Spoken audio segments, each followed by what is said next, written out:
Welcome back, my fellow Westorians. I'm Aziz. With me is Ashea, and this is Valar Rereadis. It's episode 6 of 11. We're passing the halfway point of book 1, but less than 10% of the way through the 5 novels if we go by page or word count. This amazing journey through what we thought we knew is still nice and new. And I have a little bit of cat thunder going on. We have cats hunting each other around the house at the moment. That makes for fun times. Real quick, before we get started, thanks to Mehrab, who pointed out a small mistake I made in the previous episode. I pointed out that it was Pycelle who counseled Aerys to not open the gates when that was backwards. It was Varys who said, don't open the gates, and Pycelle said, oh, you can trust Tywin, which, of course, is... I just flipped that in my head. I don't think anyone was too confused by that. Everybody knows that Pycelle's a Tywin fanboy, and we'll see more of that in this episode. I like that the first time you said Pycelle right there, you said Pycelle. Pycelle. He's more like piss and less like pie. Thank you to Nina Friel for helping us out with timestamps. We're going to try to make these episodes a little bit easier to navigate through by putting timestamps in for each chapter. And with that in mind, I'm considering us releasing the episodes pod-wise individually. In other words, each chapter separately. They'd still be released on the same schedule. It would just be, shorter 20 to 25 to 30-minute episodes parsed out with the title of each chapter for each episode. We can do that sort of thing now because we have an engineer, we have our own editor that we have on staff, and his name is Ben. So we had to have someone named Ben because then he can be our Bengineer. Yeah, of course, we had to do that. I think it would probably be good if some people emailed us or commented or anything if this will affect them releasing it via podcast form, whether people really want it or really don't want it. That's right. For patrons, we can do both. We can have them all together. We can have them because it's the private feed. We can have options, but it also applies to the main feed.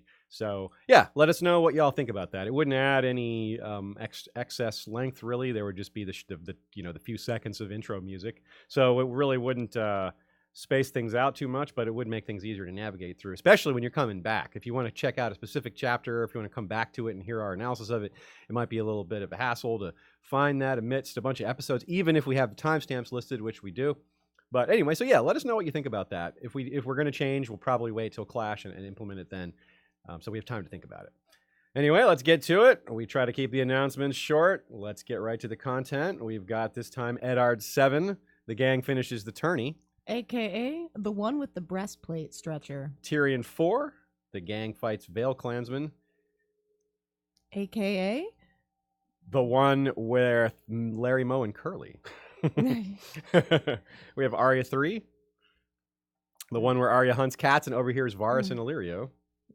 Sorry, this is all over the place. Yeah. I am completely lost because I put them all throughout the document.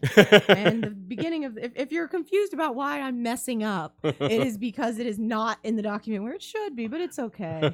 Aziz can read them all. Eddard 8. The gang argues over killing Dany, a.k.a. the one where Ned quits being Hand. Catelyn 6. The gang goes up a mountain and visits the Eyrie, a.k.a. the one where they ride mules at night. Eddard 9. Yes, that's 3 Ned chapters this time. This is the one where he faces Jaime in the street, a.k.a. the one where Ned breaks his leg. And Daenerys 4, the gang goes to Vaes Dothrak, a.k.a. the one where Dany smashes Viserys in his stupid face. All right, Eddard 7. The gang finishes the tourney, a.k.a. the one with the breastplate stretcher. Let's get right to it. Barristan says he stood vigil for Sir Hugh himself. And that's another chapter where Ned is suffering from lack of sleep. That's yet again in play here. And this doesn't help with the old brain piece, the old thinking muscle that he doesn't use enough. And a good example being when Ned feels in his gut that the murder of Jon Arryn and Bran's fall and the dagger are all related. No. Well, Ned, they're not related. Not really. But first-time readers will certainly believe it at this point. They're definitely following Ned and believing that he's mostly on the trail of what's right here. Robert actually shows a few hints of decency in this one, admitting he was wrong about Joffrey and Micah, and of course, he's actually funny. Yes. God. Yes, both of you. You heard the hand. The king is too fat for his armor. Go find Sir Aaron Santagar. Tell him I need the breastplate stretcher. Now, what are you waiting for? The boys tripped over each other in their haste to be quit of the tent.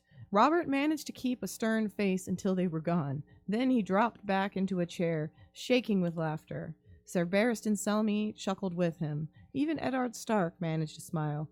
Always, though, the graver thoughts crept in. And apologies from me. I am still trying to figure out how to read the chat and read quotes. She's wearing many hats and has many arms all at once. And I have to unmute myself before I read the quote. So it's a lot. I'm sorry. Indeed, Ned, this is a setup for us, as Ned's next chapter starts with Robert raging that a teenage girl must be murdered. So really, this coolness from Robert, this humor, this charisma is just a short-term thing, just a diversion from the man he's become.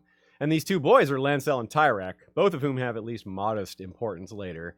And we'll speak about them another time, but you know that Lancel and Tyrek are important. Slain by a Lannister bannerman before Ned could speak to him, could that be mere happenstance? He supposed he would never know. What a setup. No. The reader is supposed to be all, of course, it's not mere happenstance. But, well, actually it is. Sure, Gregor wanted to kill Sir Hugh. That was no accident. But it is happenstance that Gregor's target happens to be a man Ned wanted to speak to about a plot involving the Lannisters. And happenstance that Gregor is a Lannister bannerman. So that is kind of random. And first-time readers are no doubt fooled by all this. Robert threatens to kill Barristan, and in the next chapter, he'll threaten to kill Ned. It's basically Robert in a nutshell. Just as he's ruled by the simplest pleasures, he just roars and threatens things he doesn't like. Let's talk about the Tourney. It's the Tourney Part 2, never mind. Loras uses that memorable trick to distract Gregor's horse, and since we're wondering, where are they now and all that, we wonder if Loras and the Tyrells are lying to Cersei via Orain Waters about his grave injuries. He supposedly has a crossbow bolt in him, a mace blow, and worst of all, covered in boiling oil. But Cersei gets lied to a lot in Feast, and maybe it's not what really happened. Especially because Cersei is being told what she wants to hear quite a lot in A Feast for Crows. But let's get back to now. As usual, there's foreshadowing. Loras beats Jaime here in the tourney, and later Jaime thinks quite a lot about how similar Loras was to him at the same age. Talented, practiced, handsome, rich. It's a changing of the guard in a manner of speaking, and indeed, soon enough, Loras joins the King's Guard. He doesn't replace Jaime in it, but he does replace Jaime as the, most talented, most greatest fighter in the batch. Somehow Gregor does too, meaning get into the King's Guard, though as Robert Strong. So 3 of these 4 are in the King's Guard at the end of A Dance with Dragons, and Sandor, the 4th, is in it for a while, but not at the end of A Dance with Dragons.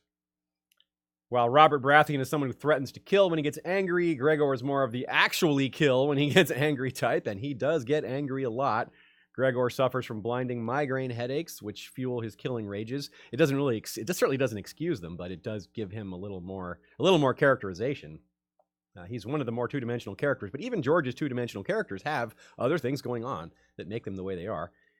This does seem to be intentional, meaning his similarity to an animal.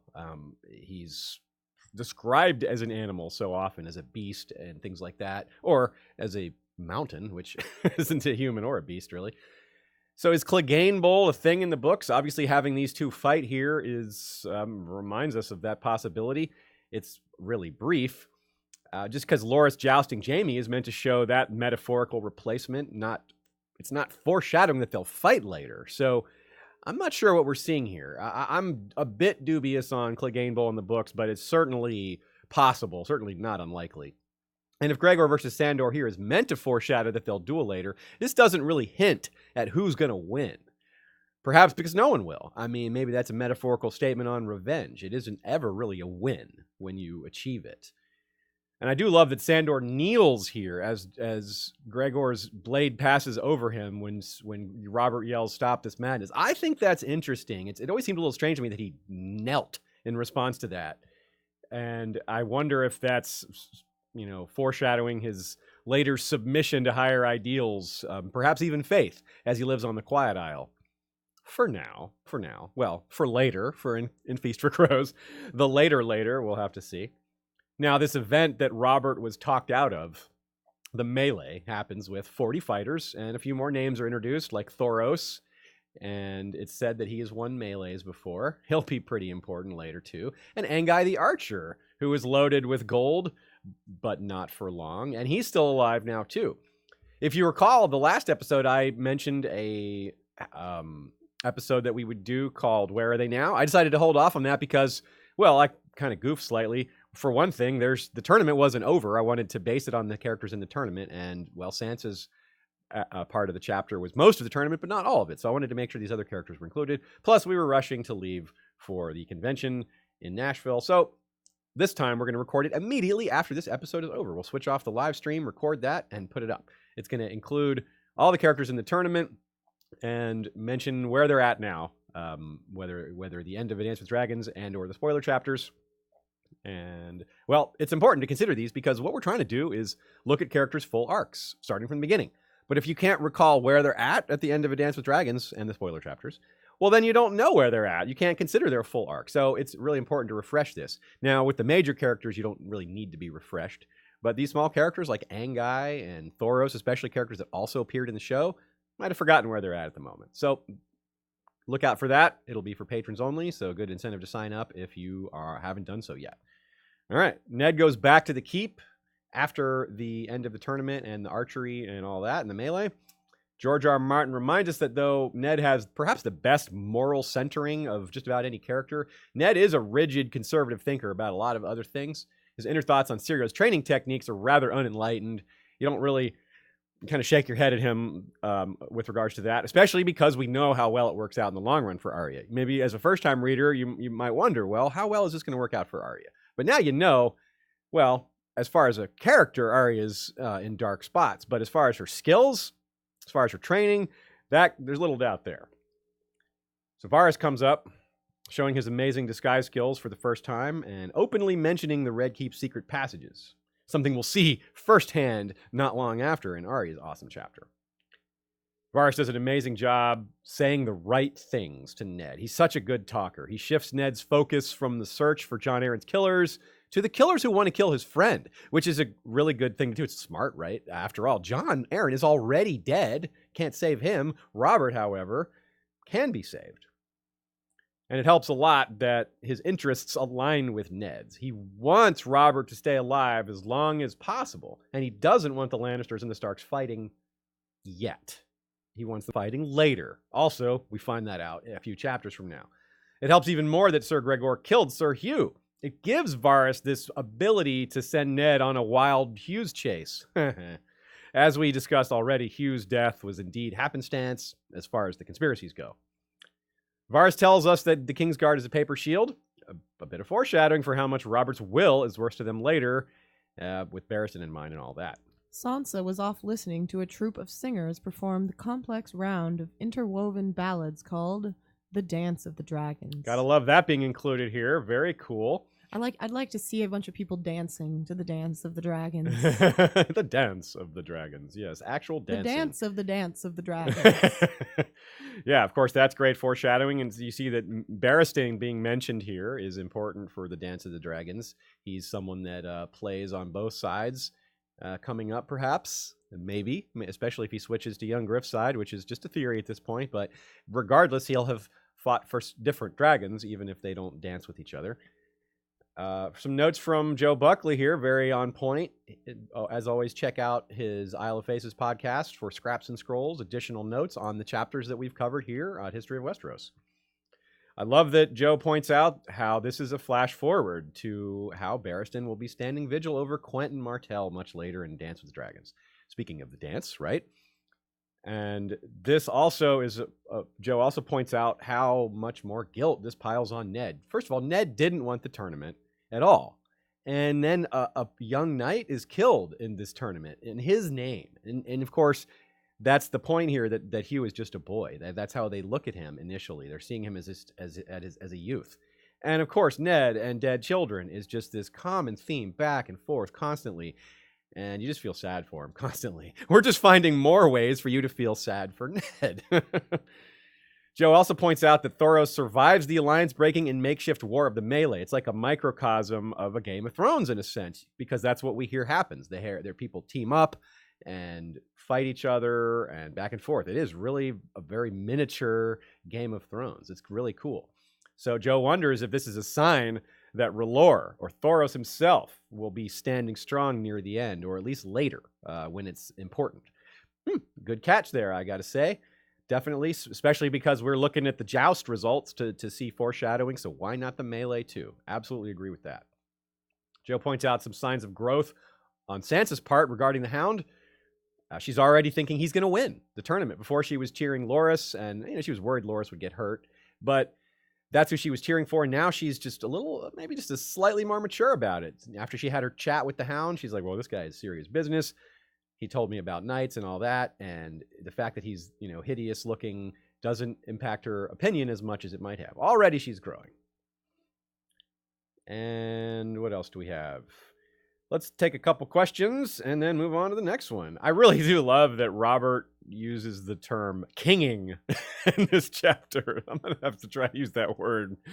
Kinging makes you do this and that. And I love also that Littlefinger bets on Jaime here, which is what he claims he did when he lost the cat's paw dagger to Tyrion. So that's kind of recalled a bit. Also, they notice that Sir Hugh is in the pale dawn light that the scene takes place. And that's really interesting because the term pale dawn light comes up a lot throughout the books in various ways. The terms pale and dawn and light, not necessarily all three right in a row like that, but it comes up a lot. Good one to be keeping an eye on. And also this comes up yet again.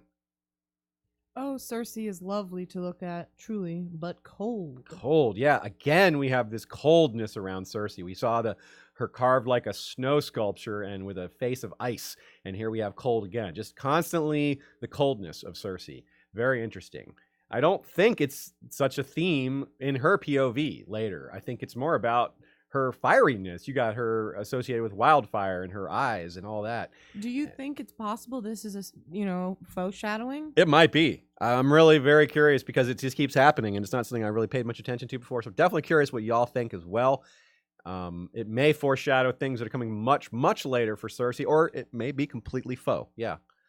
But I'm wondering what it could have pointed to, because if George's original intent for Cersei was to have her become undead, there was nothing in the original outline about that I can recall. So, yeah, there is not anything about that, but there surely were other changes since that. Yeah, definitely a curiosity. I'll keep an eye out for more cold, ice, snow stuff with regards to Cersei. Definitely keep an eye out for that. Patron John O'Donnell, or Facebook user John O'Donnell, I can't recall which, mentioned that the notion of dancing, like as in Syrio and the water dancing and all that, is a callback to the prologue where Waymar Royce says, "Dance with me then." And there's this theme of dancing and sword fighting being linked throughout the novels, but it's not always happening. Not everyone is a dancer. It's with the Westerosi warriors, a lot of times it's more, as Syrio says, blunt and brutal. I tell you, Sean is a dancer, and he just can't seem to win those melees and tourneys. He's no sword fighter. He'll learn one day. One day. Yeah, he did at Con of Thrones get a water dancing lesson from Miltos, from Syrios. So next year. He's learning to dance. Yes, he's learning to dance. Delana Sand says that there's a mention of a triple spiral when they're describing different sigils on the tourney grounds. Do we know who the sigil belongs to, or could this be that weird spiral the Night King kept drawing in the snow? That triple spiral is House Massey of Stone Dance. That is their sigil. It's a blue spiral, a green spiral, and a red spiral, which reminds us of the trident, but I don't think that's linked in any way because Massey's Hook is nowhere near the trident. It's at the tip. It's that little tip that sticks out on Blackwater Bay, far up that little point there. So I don't think it refers to the Night King, but it's always good to keep an eye out for things like that. Brendan B. Says, at the end of the chapter, Varys said, "Asking questions killed Jon, but knowing Littlefinger/Lysa killed him. Is this just a situation where Varys is being wrong?"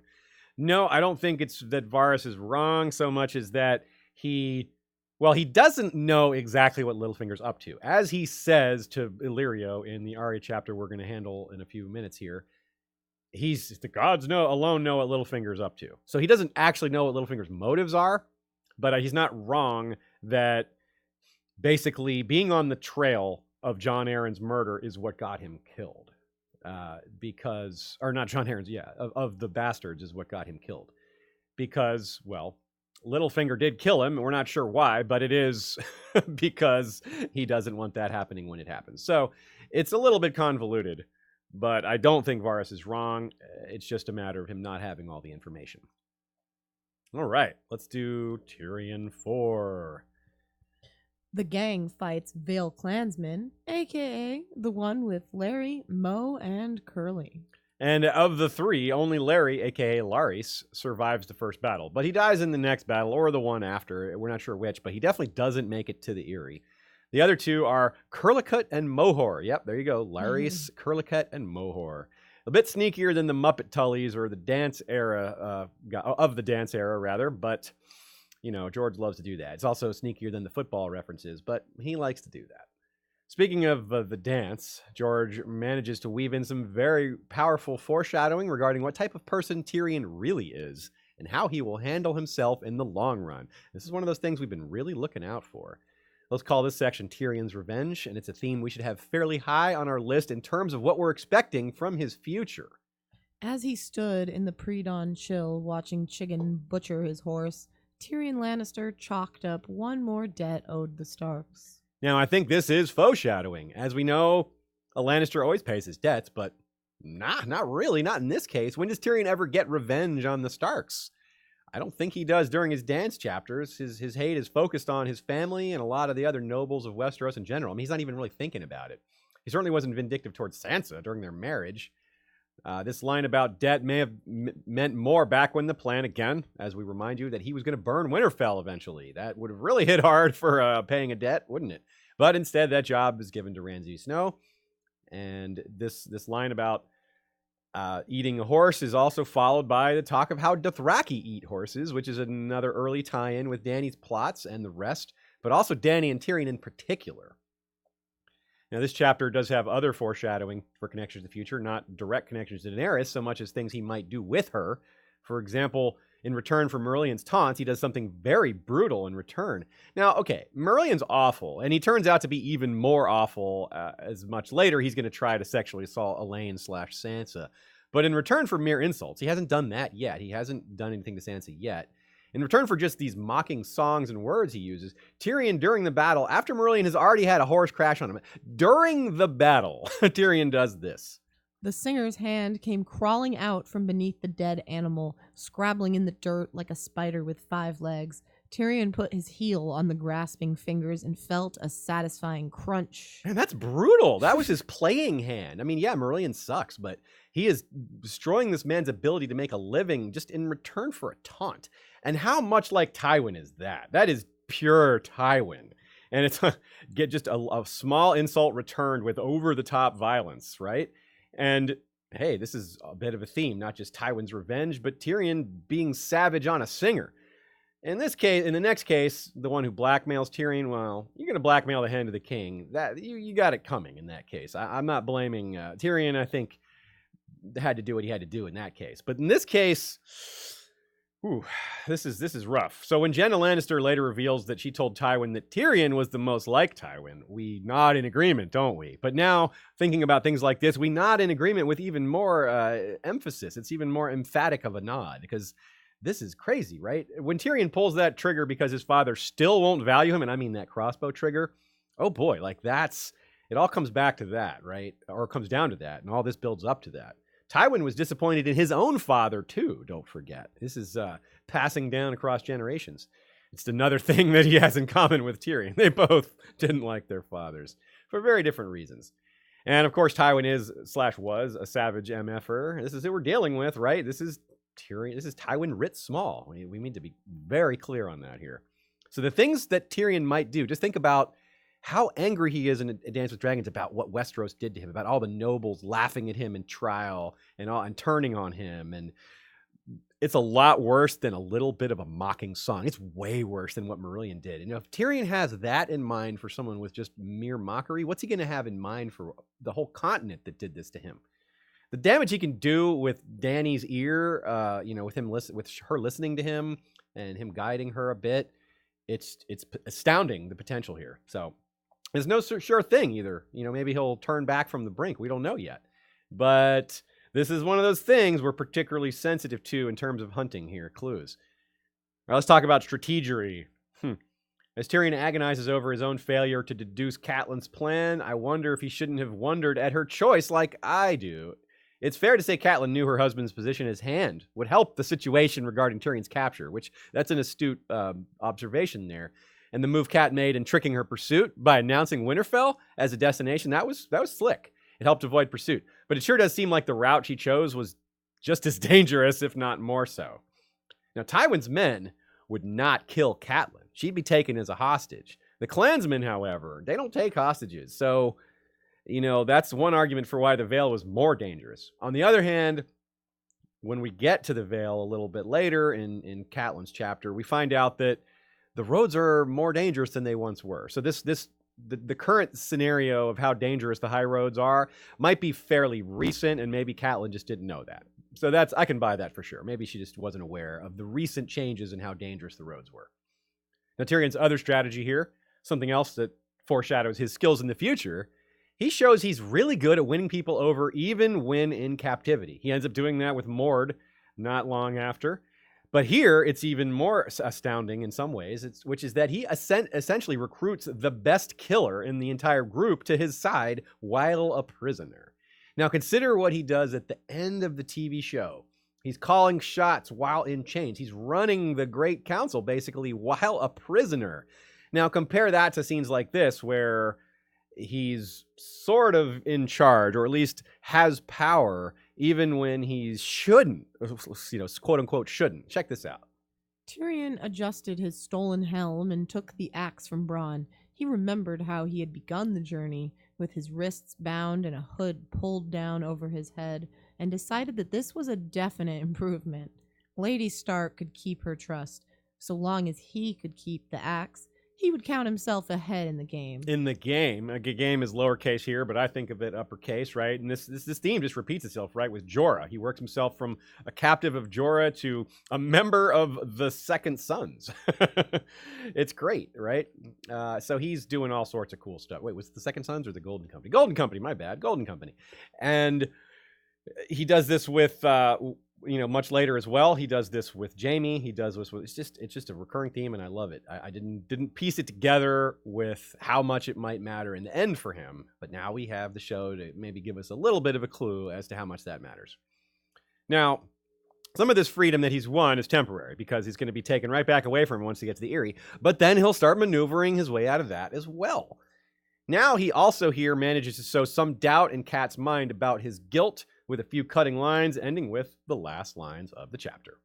As I was saying before we were so rudely interrupted, Tyrion began, there is a serious flaw in Littlefinger's fable. Whatever you may believe of me, Lady Stark, I promise you this. I never bet against my family. Yeah, well, I'm not sure about that, Tyrion. Just as he never really pays his debt to the Starks, he does... well, maybe not bet against his own family, but there is the matter of the fratricide and the coming wars against his family that are likely to happen. That's certainly more severe than betting against them, but I guess technically that's not a bet. So I guess you can say that promise is technically correct. Nina points out it is the Second Sons, apparently. Oh, really? Okay. Yeah, you're right. It's the Second Sons. Well, Second Sons, not Golden Company. My bad. Thanks for the catch, Nina.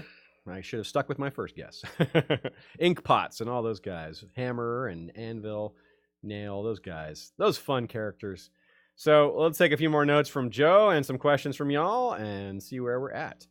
Joe points out that the butchering of the horse as a chapter really sets the scene that we mentioned with regards to names and status don't really matter here. This is not a matter of your noble birth giving you hostage status. This is just out in the wild. Which reminds us of the Dothraki overtones that we were talking about with the butchering the horse, the mentioning of the Dothraki, and the foreshadowing of ties to Dany. Very cool. Also, Joe points out that the Clansmen are a contrast for how strong the Dothraki are. It's just this fear from a potential invasion, and hey, the fact that they're eating horses is just like the Dothraki would, right? Also, to me, it's a harbinger for what's coming in the next Catelyn chapter, which is a lot of winter is coming foreshadowing. If these Clansmen are starving now, They're doomed when winter comes. You gotta think, unless something helps them out. Tyrion, maybe. Brian Eidolon asks, my favorite hidden one was always Greywater Watch's mobility. It's Howl, and it's Howl's moving castle. Yeah, nice. Kate Bertinsky says, Dothraki Customs had scant appeal for him. That's a great catch of a line. She wonders if that's going to come up with... he's going to have conflicts with the Khalasar later. He's going to be bothered by the way the Dothraki behave as an army or as a people, the way they interact with Westeros. Could be. Very good catch there. Brendan B says, in this chapter, Curlicate threatens to remove Tyrion's tongue. Oh, very good catch. There is a long-standing theory out there called the Quiet Lion theory. I believe it originally came from Hamfast 42. There's a lot of variations on it. One variation is simply, I think the original variation is that Grayscale will creep up from inside him and take his tongue out. I think that version maybe is a little tinfoily, but the point is that there's lots of foreshadowing for Tyrion losing his tongue, maybe through Euron, things like this, maybe. Now, that would be awful because Tyrion's wit is amazing, but it would be, and he's already lost his nose, so he doesn't need to lose another body part like his brother did. But he can still communicate with the written word. Definitely. He can still write. You're right. And the people he would be communicating with, a lot of them could read. Yeah, that's true as well. And of course, as a POV character, we can see into his thoughts, whereas in the show, that would be the idea of them cutting Peter Dinklage's tongue out is just kind of nuts for the TV show to have done that. That's really harsh to do that to Peter Dinklage. It's really going to hurt him. Yeah, he's like, talk about really getting into the role. And Brendan B. also points out that Catelyn opens a clansman's throat, which is perhaps foreshadowing for what she'll do to poor little baby, not baby, but the Jingle Bell, Aegon. Also called Aegon, yeah. All right, that is it for the questions for Tyrion 4. We'll have related questions at Catelyn's chapter coming up. Doesn't she also get her throat slit? Yeah, she also gets her throat slit. Just in general, the throat slitting. Good point, yeah. Yeah. More and more, one slit throat leads to another. That's how it always goes, right? Okay, here we go with Arya 3. Making good time today, folks. Stay with us. This is probably my favorite of the batch. The gang overhears Vaes and Illyrio's plots, aka the one where Arya chases cats. The gang, in this case, being Arya and, wait for it, no one. Yeah. There's some really, really cool foreshadowing in this one, and dragon skulls, and foreshadowing to do with the dragon skulls. There's our first glimpse into Varys and Illyrio's plans, and the ways known to spiders that Varys mentioned to Ned just 2 chapters ago. And they're actually shown to us for the first time. And wow, they're huge, aren't they? When Varys says there's some little passage, secret passage, I doubt any of us envisioned the vast size of these passageways. These passageways that we've learned so much more about in Fire and Blood and World of Ice and Fire, yet are still extremely mysterious. The one-eared Black Tom arched his back and hissed at her. And of course, with that, cats make every chapter better. Well, except for the ones where Joffrey is doing horrible things to them. But he's not in this chapter, though Myrcella and Tommen are, and because he's their older brother, his shadow is always on them. They show concern for this cat after seeing Arya catch it, really. What were you doing to that cat, boy? They laugh at Arya and mock her for being dirty, but there's more to it than royals being snobby, I think. We know that Joffrey once cut open a mother cat to get at the kittens, though that was probably before his siblings were born, or at least before they could comprehend what had been done. And later we see Joffrey killing cats with this special new crossbow. So in between these 2 cat murdering events, it's not a stretch to think that he's done other terrible things to cats and other animals. In fact, it's likely he's done this, and it's likely that his siblings have seen it. So it casts an interesting shadow over why Tommen is so loving to cats. It might be because he feels a little protective because he sees his brother be so awful. It's this amazing kind of tragic detail that George is really good at inserting that I just didn't even think about before. But it's kind of obvious once you think about it, it's kind of obvious. But if you don't think about it, well, you never think about it at all. Yeah, he's not the first Lannister to lead to the harming of a cat. Yeah, that's for sure. And since Joffrey is 100% Lannister, not half Lannister, this may be some foreshadowing or some metaphor going on here. All this violence towards cats is maybe George R. Martin showing us that Joff's destructiveness is going to harm his own family. Joffrey's going after, other lions and himself in a sense, and the murder of Ned is going to really backfire a lot, and his own family is going to suffer for it. But he's not the cat we're focused on in this chapter. Let's focus on the star of this one, which is the cat of black and black. I am definitely down with thinking this cat is Balerion. This cat apparently once belonged to young Princess Rhaenys, who was, of course, brutally murdered by Gregor. So one might think that it fits really well that this cat attacks Tywin and takes his food and does all these other things. But it goes beyond that. This cat is foreshadowy for so many reasons. I can't even. So, but I'll try. It strikes me as foreshadowing for, starting off, the fact that Arya later is Cat of the Canals. Of course, her mother, Catelyn. She also skin changes into a cat later. The Cats of the Red Keep here we have talked about. It sounds like this would be a really top-selling calendar here. The Cats of the Red Keep. Sir Pounce would be the centerfold, of course. Are you a furry? Shh. Keep that under wraps. And there's a lot of attempts in the fandom to interpret these cats as different metaphors. Let's take a look at the quote here. The Red Keep was full of cats, lazy old cats dozing in the sun, cold-eyed mousers twitching their tails, quick little kittens with claws like needles, ladies' cats all combed and trusting, ragged shadows prowling the midden heaps. It's one of my favorite quotes, by the way. Yeah. It really speaks to how much George loves cats and notices them. I don't know. I agree with you. And, you can kind of see there's some one-to-one relationships, like claws like needles. You can't not think of Arya. Quick little kittens with claws like needles. Ladies' cats all combed and trusting. That's Sansa. Sansa and Myrcella, maybe. And, ragged shadows prowling the midden heaps. There's lots of, just like they're talking about when Arya comes back to the keep. And they're like, you can't keep these ones out. They're like, just like that. It's kind of like that.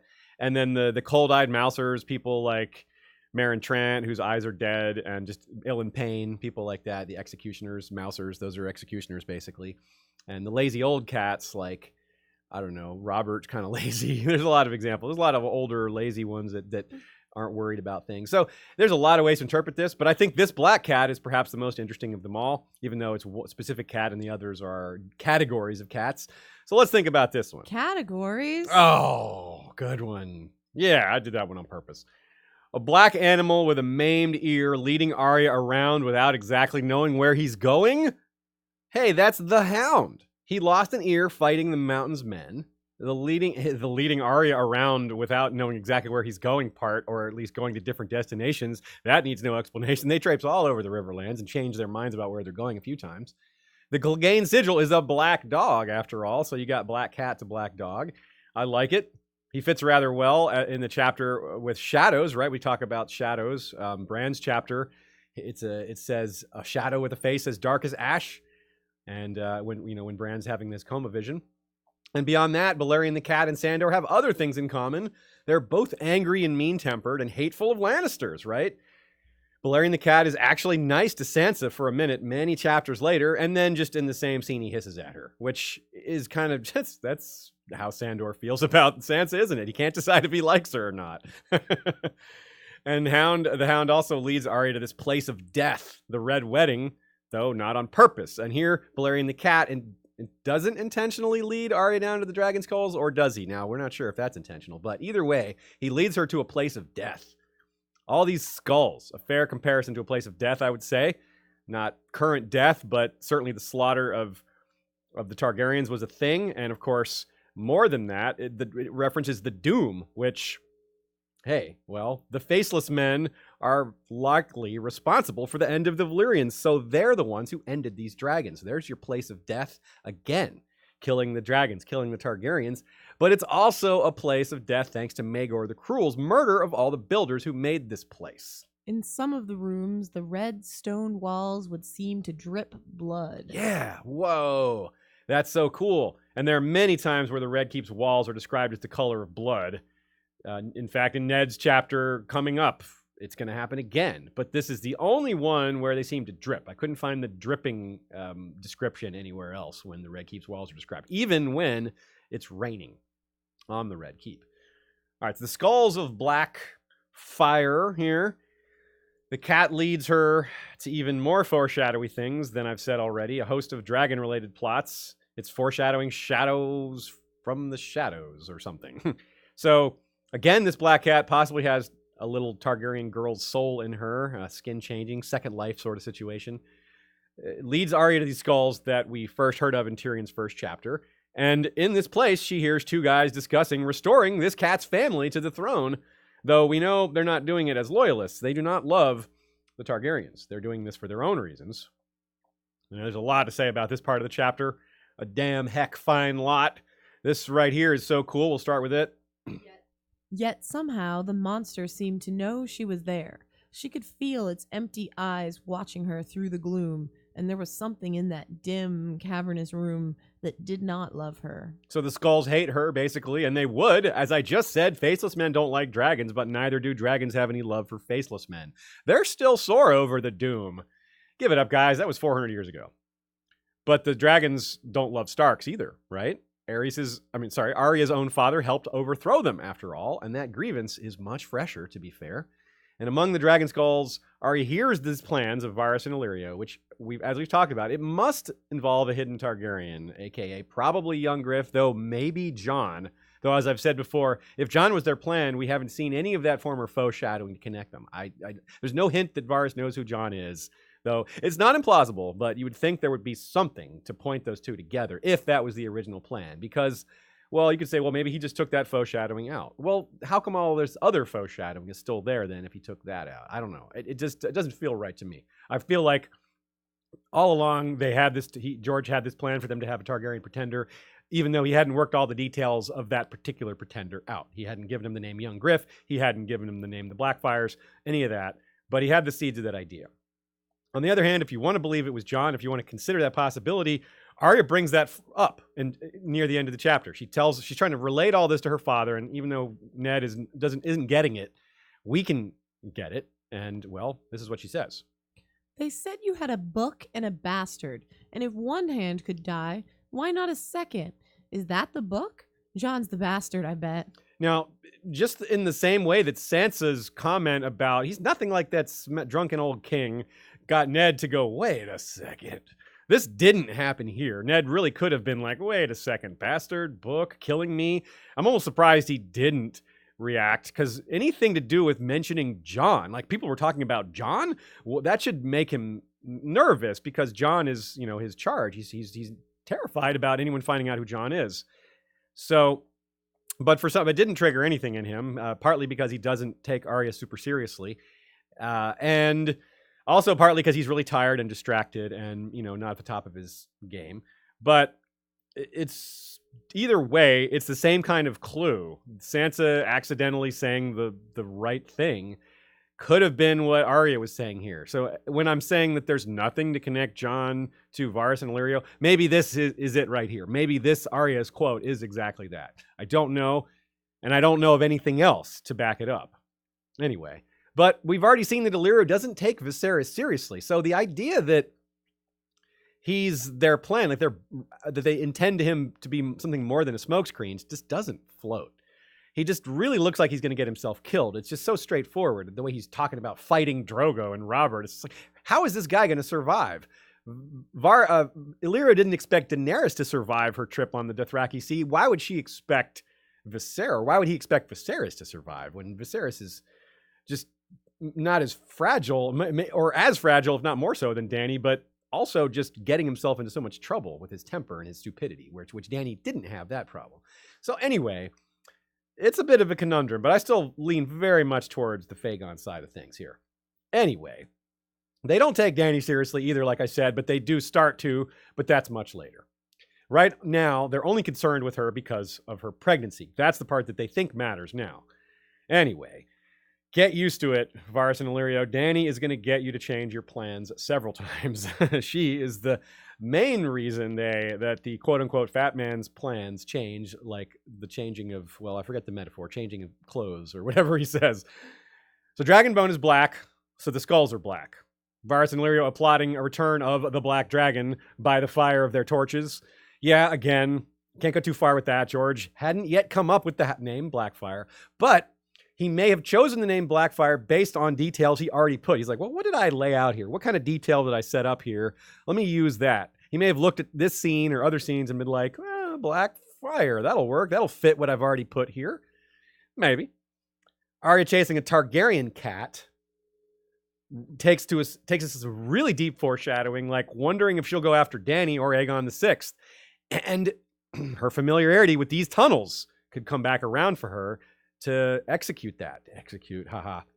We've seen it in history a lot. At the beginning of this chapter, I mentioned how much more there have been pages written about these tunnels, how they've impacted the Targaryens in the past. One of the key examples is the case of Blood and Cheese, a brute and a rat catcher who knew these ways perhaps as well as Varys. He and his partner committed murder and terror on the Greens faction of the Targaryens during the dance by way of these tunnels. And because of that atrocity, there are no more rat catchers in the Red Keep. That order was abolished because of this. And now it's the job of cats. That's why there's so many cats around here.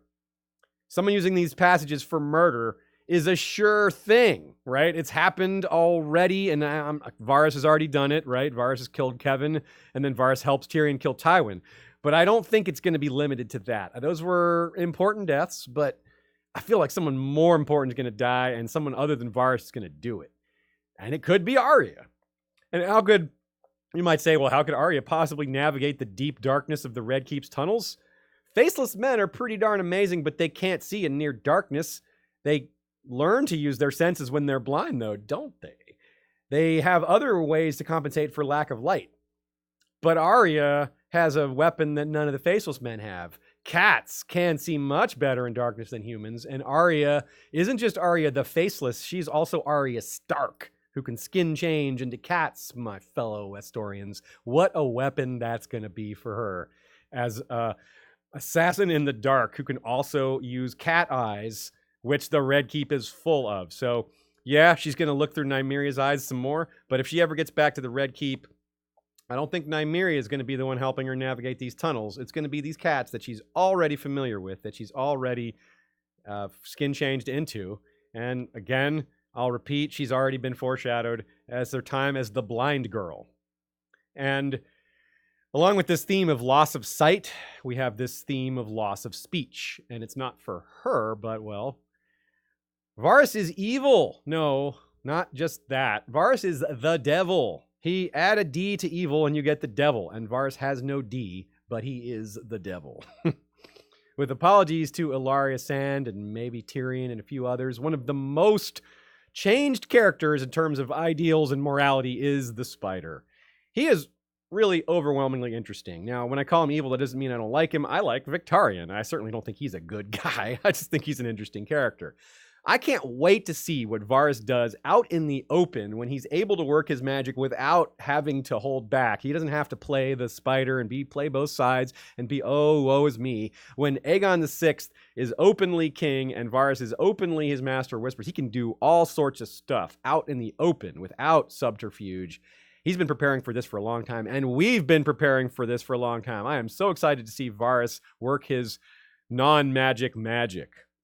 But at the same time, this is not Conleth Hill's Varys. That version gave candies to children to win them over and treated their families pretty well. There wasn't some horrible trick behind all that. It was certainly cynical, but he wasn't, secretly having them killed or done horrible things to them, behind the scenes. He was pretty compassionate towards children, which is sort of a first level thing that Varys seems to be doing. But never forget what he's really doing to children. These children, these little birds of the Red Keep, they can't even taste candy. This Varys has their tongues cut out. Even Illyrio seems to want to go easier on them, suggesting, if they don't lose their tongues. But Varys is like, nope. Max savagery stays max savagery to ensure max security, both now and for the sake of their future kingdom. So if you wonder what George thinks of Varys and his partner, this metaphor is boom powerful and not at all subtle, not at all mixed. A flickering light brushed the wall ever so faintly, and she saw that she stood at the top of a great wall, a shaft 20 feet across plunging deep into the earth. Black well, you said wall. Oh, yes, you're right. Huge stones had been set into the curving walls as steps, circling down and down, dark as the steps to hell that old Nan used to tell them of. and something was coming up out of the darkness, out of the bowels of the earth. Did you see that? Varys and Illyrio are emerging from hell. Something coming up from out of the darkness. The steps that old Nan used to tell them of hell. The hell that old Nan... And old Nan's hell is probably like, very picturesque and descriptive and over the top. So this is what Arya thinks of. So Varys supports the dragon, which is a biblical reference to Satan. And he takes many forms, i.e. disguises. Satan takes lots of disguises. Satan is a fallen angel. Angels don't have sex organs. Hello, Varys. And this line was just before here.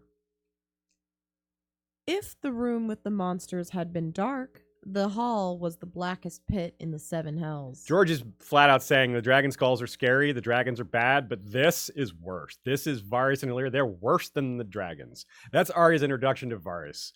So finally, as if Varys isn't enough of a devil, let's not forget that he's also convincing, charming, the devil, the original tempter of Adam and Eve, the snake. Well, snake instead of spider, but he sure did whisper in Aerys' ear a lot, right? There's that. Now, in the TV show, Varys and Dany have, their differences, but one of them was not that Varys is a slaver and mutilator of children. And do you think Dany might care about that?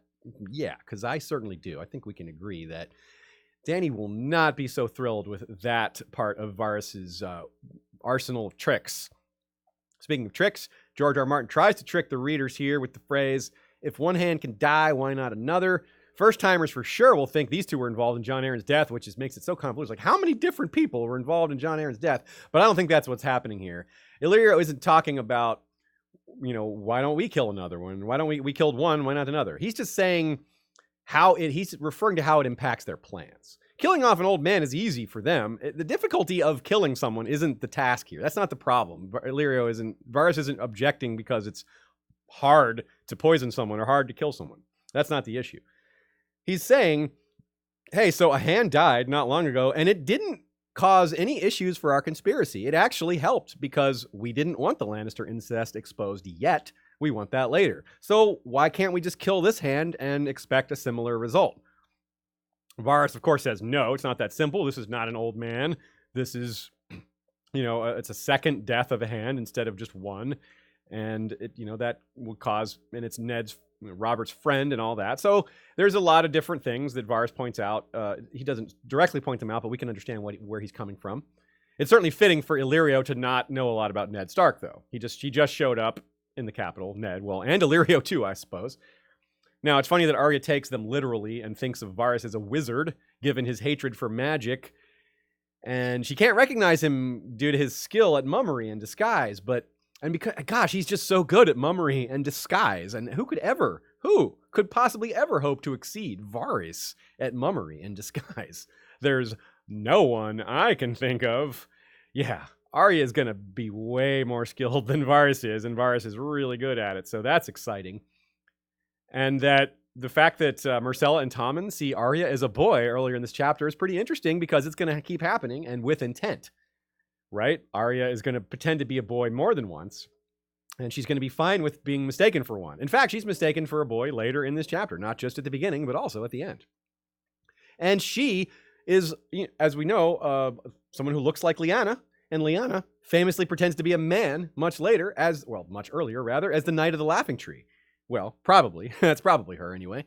And Jane Poole, the first one to call her, Arya, Horseface, which, reminds us of Lyanna, is a reversal of Arya being other people. Jane is going to become Arya, and not to her benefit, as we well know. So now as Arya emerges from the sewage tunnel, the guards at the front of the Red Keep even get in on the foreshadowing and reference dropping. A lot, really. It's crazy how much these two guards get into the foreshadowing game here. It's not as rich as the Varys and Illyrio foreshadowing, of course, but it's amazing. Yeah. Really amazing. Aziz, really amazing. The convo with the guards outside the gate. Yes, it's amazing. Again, I pointed out that they see her as a boy, and they ask her if she needs a clout in the ear, which is a Dunk and Egg reference. Who, Egg is a highborn boy who looks like a raggedy peasant, and Dunk is constantly talking about giving him a clout in the ear. Love it. They take her for a beggar, which she will later be in Braavos as Blind Beth, which of course references the blindness we just talked about in Darkness. Then one of them asks her if she's the city rat catcher. The city rat catcher, not the keeps rat catcher, mind you. As we just went over, that office no longer exists thanks to Blood and Cheese. But she might be heading in to take that role, being like a rat catcher and sneaking through those tunnels. Ooh, that one hits hard. Then she threatens them with their heads on spikes if they don't take her to her father, and name drops Vaynpool and Jory. Now, Jory's going to die in 3 chapters. I don't think his head goes on any spikes, but Ned's definitely does, and Vaynpool's probably does because Septim Mordane's did. That's what basically happens to all of Ned's household that's left behind. Whew. So that is a lot packed in there, but there's even a little more. One of the guards mentions wanting to F the queen, which, you know, doesn't seem to relate to Arya, but Cersei does do exactly that, sleeping with several others, in particular one of her guards, Osney Kettleblack. He's not one of the King's Guard, though his brother is. So you can see that her adventure in King's Landing here, Arya's, is a shadow of what she'll do in Braavos, walking the streets as a member of the poorest in society, learning what it's like to be among the commons, which also touches on Varys, because that's what Varys is trying to do. He's trying to manufacture his Blackfire pretender king by having him suffer, by having him know what it's like to struggle and be chased. Arya has done that even more than young Griff ever could. Her preparation for this sort of thing is far greater than Varys could ever have prepared someone else for. Now, it's not going to lead to Arya being a king or anything like that, I don't think. That doesn't seem very likely. But it just goes to show that you really can't manufacture that kind of upbringing. It just kind of has to happen. It's kind of it's real. You can't fake it. And speaking of showing back up, after she fails to convince her father of the importance of what she's seen, the chapter ends with Yoren coming to tell Ned that Cat has taken Tyrion. Whew. That chapter's so good. Let's go through some questions and some thoughts from Joe Buckley.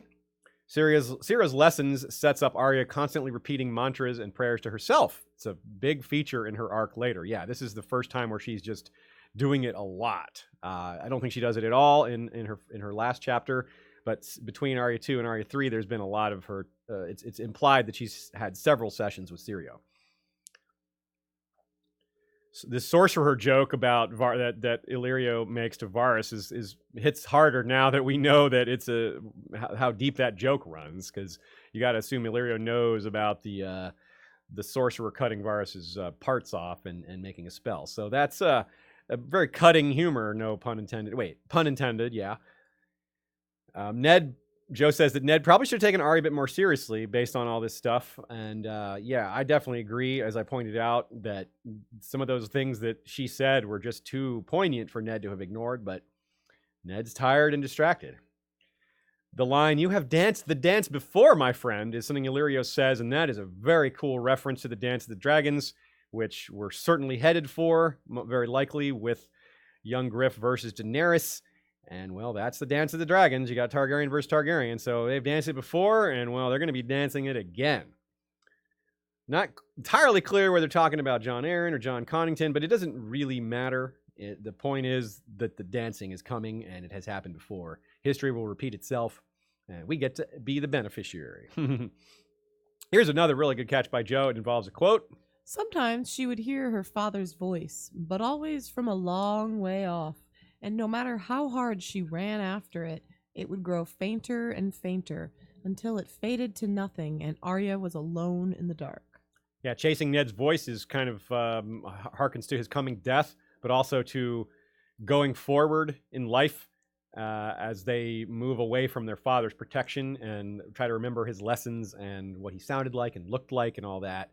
Not unlike how Ned's memories of his companions at the Tower of Joy fade, and how this is just a common refrain for trying. It also, I think, references to the statue and how they're not able to. There's no one who knows what Ned looked like and can't carve his likeness very well. Things like that. It's all touching into the story of memory and how that plays into the story. Very cool. There's only 3 more Arya chapters left in this book, but those Braavos chapters, we're going to have a lot of fun when we get to those. We're going to be looking for the foreshadowing for them as we move forward. And one thing that I thought was a little strange is Varys not mentioning the threat to Robert from the Lannisters to Illyrio. He's telling them about all these different things happening. He talks about the Tyrells. He talks about Littlefinger. Mentions lots of plots, but he doesn't mention the thing he says to Ned, which is that the Lannisters are going to kill Robert. Maybe they've already talked about it. Maybe it's just really obvious to Illyrio. Maybe it's been a thing for a long time. So maybe it doesn't need to be repeated. But I thought it was, an interesting omission. From our Facebook group, Webb Jerome says that Arya turns down lessons from Barristan here, which is interesting because although Syrio turns to be a better teacher, some lessons from Barristan might have been helpful as well. And it's neat that I'll add to this by saying that Barristan does eventually turn out to be a teacher for Daenerys' young knights, like our favorite Tumco Lo, the Basilisk Knight, who Barristan says is the best natural swordsman he's seen since Jaime Lannister. That's gotta matter, right? I can't wait to see him in action. So basically, Barristan and Syrio are proving those who are badass teach. Yeah, that's right. And you got to wonder, too, thinking about this, what if Barristan had been her teacher, what happens when Meryn Trant, a fellow Kingsguard, shows up to claim Arya? Syrio defended her against Meryn, but what would Barristan have done? I don't know. Barristan might not have looked so good in that moment. He might have just done his duty, which, duty isn't always ethical. Well, if you're Barristan, you kind of think it is, no matter what. But that is a whole nother little philosophical conundrum for another time.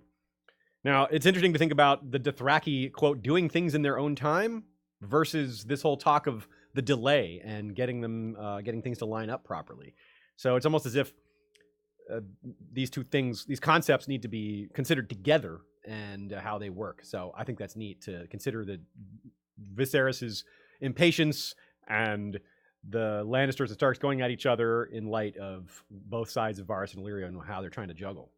Much is made of Varys is juggling, but Illyrio is doing some juggling as well. Question from Kiara from Patreon. Clara, not Kiara.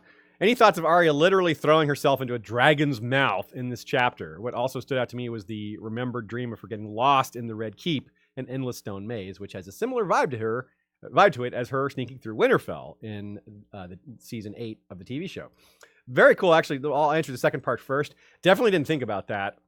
Endless Stone Maze. That's very cool. Yeah, you wonder how that'll play out for her if she gets into Winterfell and is sneaking around in the tunnels down there. If something comes up through the crypts, which seems likely given the show gave us a tease of that. I think it'll be something more substantial in the books. But regardless, it's probably a thing. And as far as the first part, throwing herself into a dragon's mouth, yeah, there's probably a metaphor there. Maybe again, it smells to me like she's going to be getting involved somehow. Maybe she kills Daenerys. Maybe she kills Fagon. Maybe she tries to kill Daenerys or Fagon and fails. There's obviously some issues with those theories because there's maybe better theories for who will take those two out. But there's other maybe she kills Varys. That is one that I think could fit really well given what we're seeing in this scene and seeing him be the devil and all this evil stuff he's doing and her surpassing him, right? The idea that she will be a better master of disguise than him, the idea that she will know the tunnels better than him, that she's even more dangerous than him in some ways. What about the idea that she takes on the face of, oh my God, if she takes on Varys' face. Varys or young Griff, or I don't know. Just the idea of her being the dragon, I guess. That fits really well. Good one. Yeah. So this chapter really blows my mind because even though here we are analyzing it after I've read the book, I don't know how many times, and I'm still staring at this going, I'm sure we're missing stuff. But there's more questions. From Robert Sokal says, I might be out of touch, but for me, Arya 3 chapter is a stark contrast with how her father was envisioning her training. Any decent master at arms could give Arya the rudiments of slash and parry. But Syrio is teaching her so much more. That's right. Why does the rudiments of slash and parry are not what is going to make Arya good at fighting? It'll help, but yeah. The question continues. Her entire chapter is basically a testimony for how Syrio is molding her into a Braavosi duelist, if not a straight-up assassin. These lessons will save her life, but I cannot stop asking, why did he do that? Well, besides the plot reasons, obviously. I think it's just because she wants it. She wants it, and he wants to go along with it, and he wants to he reminds her of Lyanna, and it's what Lyanna didn't have, and he feels, a lot of sorrow over Lyanna, and wants Lyanna to maybe have things that she couldn't have had in life, and he's giving Arya those things instead. Not entirely clear, but I definitely think Lyanna's love of Lyanna is wrapped up in it all one way or another. Robert Sokal goes on to point out that that Arya mentions Syrio proverbs 18 times in this chapter. 5 of them, quiet as a shadow. 3 times, calm as still water. And there's several repeats of some other ones. But fear cuts deeper than swords only comes up once here. But of course, it's the main one later as far as Arya when she gets afraid. It's her go-to line many more times when she's feeling a little bit of fear. And he finishes this comment by saying, just in several weeks or months or however much time has passed, Syrio Forel has influenced Arya more than her parents during all these previous years. And maybe that's a bit of a stretch, but it's certainly true. It's certainly stark. Again, that time it wasn't on purpose, that pun. How much Syrio's influence has been important. You know, I'd still say there's a lot of her parents in her in a lot of ways, but it's no doubt that Syrio is huge on her. Certainly the most important adult she's encountered outside of her family, if not more important than that. Another good question from Robert Sokal here. What is Traitor's Walk in the Red Keep? Is it mentioned ever again? Well, actually, yes, and it's a really interesting catch. Thank you for asking that. I never would have thought to just look at Traitor's Walk. It's just, to me, it's just the little section of the castle that it leads up to where they do executions. Jaime seeks out Ilyn Payne there to invite him to come with him to the Riverlands. That doesn't tell us a whole lot, except for that Ilyn Payne lives near there. That makes sense if it's the spot where executions happen. But the part that got me was it also pops up one other time. It's only mentioned 3 times. And that other time is Sansa thinking about how Tyrion likes to take walks alone on Traitor's Walk. Tyrion taking alone walks on Traitor's Walk. How is that not foreshadowing, given that it takes place during Sansa's chapter? Not long after they're married, but well before Tyrion has turned on people. So, nice. Definitely didn't catch that one. Very cool. Nina Friel points out, I tend to think Varys has them killed when they get too old. I'm not sure about that. Scott Wortman says, I thought they went to work for Illyrio, and that's why not a single slave speaks to Tyrion in his dance chapters. That is what I think. Although, I'm not saying Nina's wrong because I think both are true. Surely they can't put all these slaves back to work in Illyrio's kitchens and mansion. I don't know that all of them, he would have work for all of them. And it does also sound like probably wouldn't, go along with it too. Yeah, a lot of them. Yeah, I agree. A lot of them would have to be killed because they start to realize how what's been done to them. As they get older. Although I guess their lives in Pentos have to be better than the Red Keep. You got to think so. Yeah. So I definitely think that a lot of what Tyrion encounters in Illyrio's Mans are retired little birds. I definitely have believed that for a while. So I'm glad other people picked up on that. I'm surely not the only one to have done so. John Hagee points out that he thinks that's an interesting idea as well. There's not supposed to be slaves in Pentos, yet Illyrio does have them. Tyrion clearly thinks that these people in Illyrio's house are basically slaves, even though they aren't called that. Kate Bertinsky adds exactly that it's a way for him to acquire slave servants in a roundabout kind of way that's less risky than outright slaving. And of course, they can't tell anyone because they don't have tongues. Woof. Abraham Gabeyu says, death comes out of the dragon's mouth. Septon Barth had written in his unnatural history, but death does not go in that way.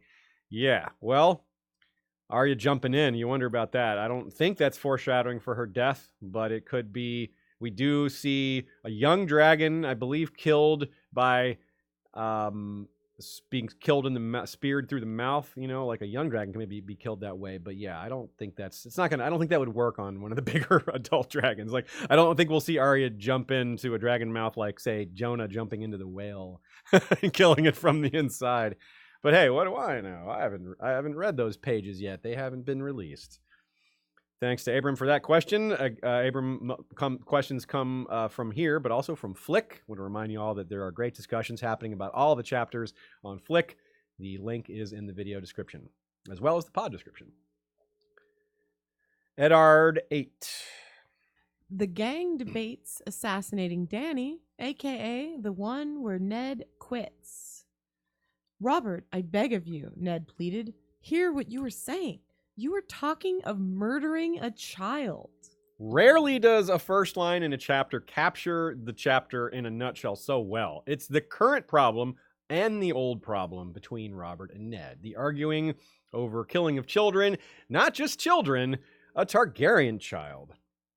And as I said, Robert briefly started to be less disappointing in the last chapter, but I guess he's of the 1 step forward, 5 steps back school of progression here.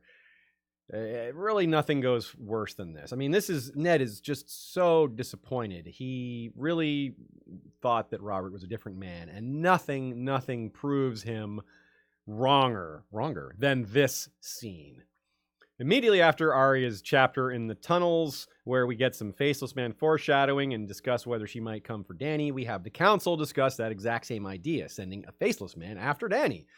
Littlefinger dismisses it as too expensive, but this section, by the way, is called Vile Deeds Done Uncheap, but it might not be too expensive for the Iron Bank, nor would it cost any money if the Faceless Men want her dead for their own reasons, or if she just gets on Arya's list. But before they get down to that detail, Varys says this. He says, "Yet we who presume to rule must do vile things for the good of the realm, however much it pains us." Which, like the Faceless Man comment, reminds us of the chapter we just read before this one. George tying little clues together, even though the Faceless Men aren't mentioned at all in the last chapter. We know because of Arya to be thinking about them. And that just boils up huge right here. Spoken like a man who is as vile as any, though, there, Varys. Vile things indeed. What would you know about doing vile things for the good of the realm, Varys? Jeez. But this whole room is filled with vile people and vile sentiments. Littlefinger makes the whole thing into a joke, the murder of a woman and child, because, of course he does. Of course Littlefinger does that. And Pycelle, the Tywin Lannister fanboy, drops a line very much like the one Tywin will himself use later to justify the Red Wedding. Is it not wiser, even kinder, that Daenerys Targaryen should die now so that tens of thousands might live? And for anyone who thinks Renly might have made a good king, I'm not so sure about that, y'all. He is completely 100% on board with this. No hesitation, no hint of remorse. He is absolutely an ends justify the means kind of guy, which describes his campaign to be king, really.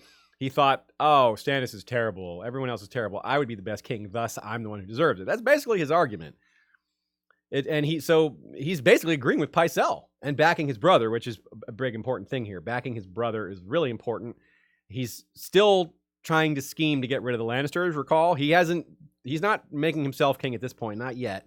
He's just trying to increase the power of House Baratheon and, maybe get a little of that for himself. He's trying to scheme to bring the Tyrells and Baratheons together, which no doubt will benefit him as the guy who arranges it all, as it certainly benefited Littlefinger when he arranged for the Tyrells to hook up with the Lannisters. So there's a lot of benefit to being the guy who brings these powerful parties together, these powerful, rich parties together.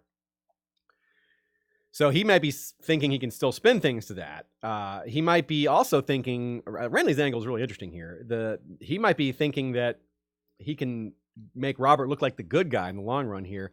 All these assassinations and all that. Let's say they murder Daenerys, then he can say, get Tywin and Cersei and Jaime all out of the way and blame this child murder on the Lannisters, which is a really easy sell because they're the ones who murdered the Targaryens last time, right? Tywin's and the sack of King's Landing. So people are already predisposed to be against the Lannisters. So that's what Renly's working for here.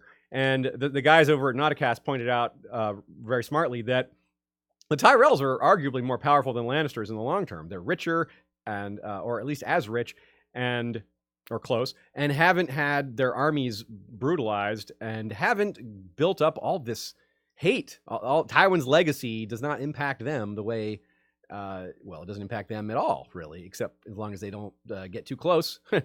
So that's really interesting to me, Renly's angle here. But let's move on. This is also, it's not just a what if, right? This stuff about the Lannisters looking bad and their reputation coming back to burn them is still in play. It's not just a what if. It's still going to happen probably in book 6-ish, just later than when Renly wanted it to happen. And I think it'll be Varys being the one to push all this, to push the Lannisters back politically, to get people to hate them, to remove their allies, all in support of his king, Aegon VI. The Tyrells are more likely to take the side of Aegon, perhaps, if not become lacking in enemies because so much of the Reach has risen against them because of the Friends in the Reach and all the Golden Company business. But yeah, we'll get more of that later. Let's stay in this chapter. As I said in the last episode, this is where it feels like just about half of everything Ned sees or does reminds him of the Tower of Joy and or dead children, which those two concepts are related. And we just covered the latter, as killing Targaryens of any age is clearly okay for Robert and clearly evil to Ned. Yet another reference to heads on spikes here, though. Robert says, I'll put your head on a spike. This one is direct at Ned and closer to coming true with every page. But here's a whopper of a line referring to his promise to Lyanna coming up when he's thinking of the secret of who killed Jon Arryn. And what good would it be to reveal that secret? Some secrets are safer kept hidden. Some secrets are too dangerous to share, even with those you love and trust. So, for people wondering why Ned doesn't ever tell Catelyn, well, he's telling you right here. He thinks it's too dangerous. And you know, to me, I also think of Ned being so rigid about a lot of things. If he makes a promise, he's going to keep it. But there's also, beyond that, apparently, he just thinks it's too dangerous, even though he can trust his wife. The next section I'm calling To Quit or Not to Quit. Ned resigning has serious consequences. His moral stand is exactly that, a moral stand. I love him for it. I think most of us do, I dare say. But it is so hard to be upstanding that sees moral stands as a weakness. Because it is. Because it is. In the Game of Thrones, you win or you die. That's true, I suppose. Well, but Cersei hasn't told Ned that yet, so he doesn't know yet. Littlefinger doesn't want Ned to leave. As a former poker player, I get it. Like an expert poker player that Littlefinger is, he sees Ned as what we call a whale, someone that's there to have fun, that doesn't care about losing money.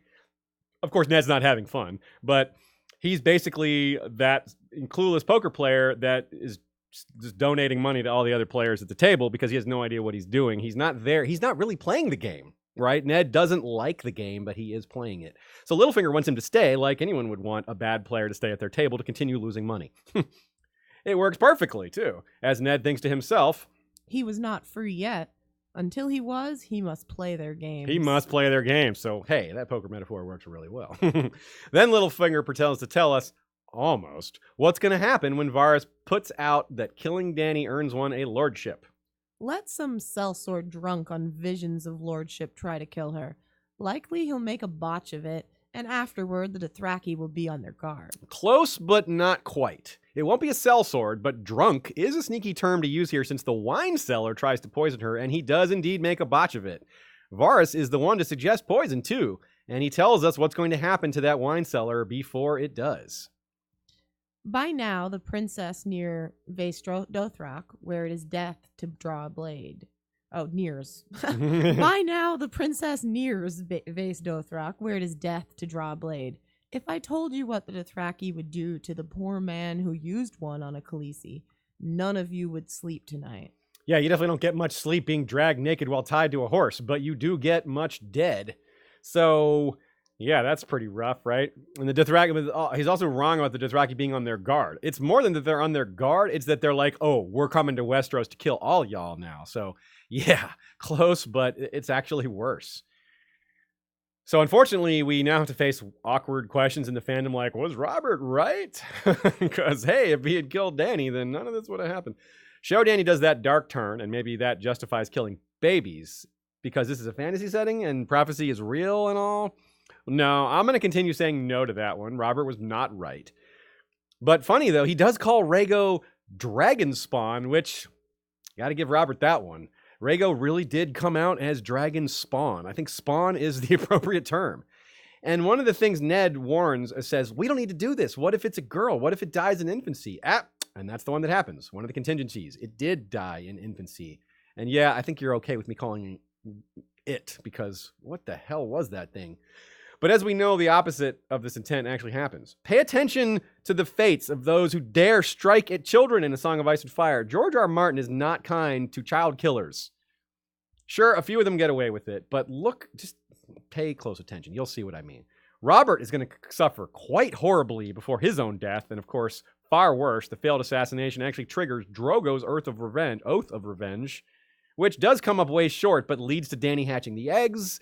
And, well, they clearly didn't have that in mind when they sat down for this council meeting. Well, let's see. We'll give a lordship to anyone who kills Viserys, and that's going to lead to dragon eggs hatching, which triggers another Aegon's conquest, but from a possibly darker type character. Yeah, they saw all that coming. Sure.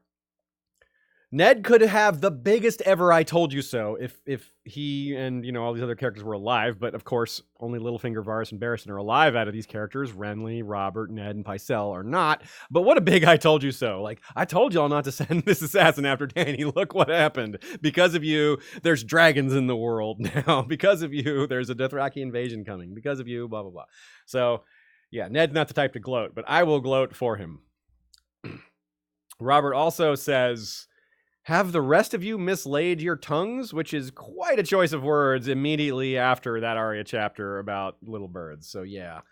By the way, again, I'm not so sure Varys will get a clean death either, though if Arya kills him, then maybe it'll be pretty clean.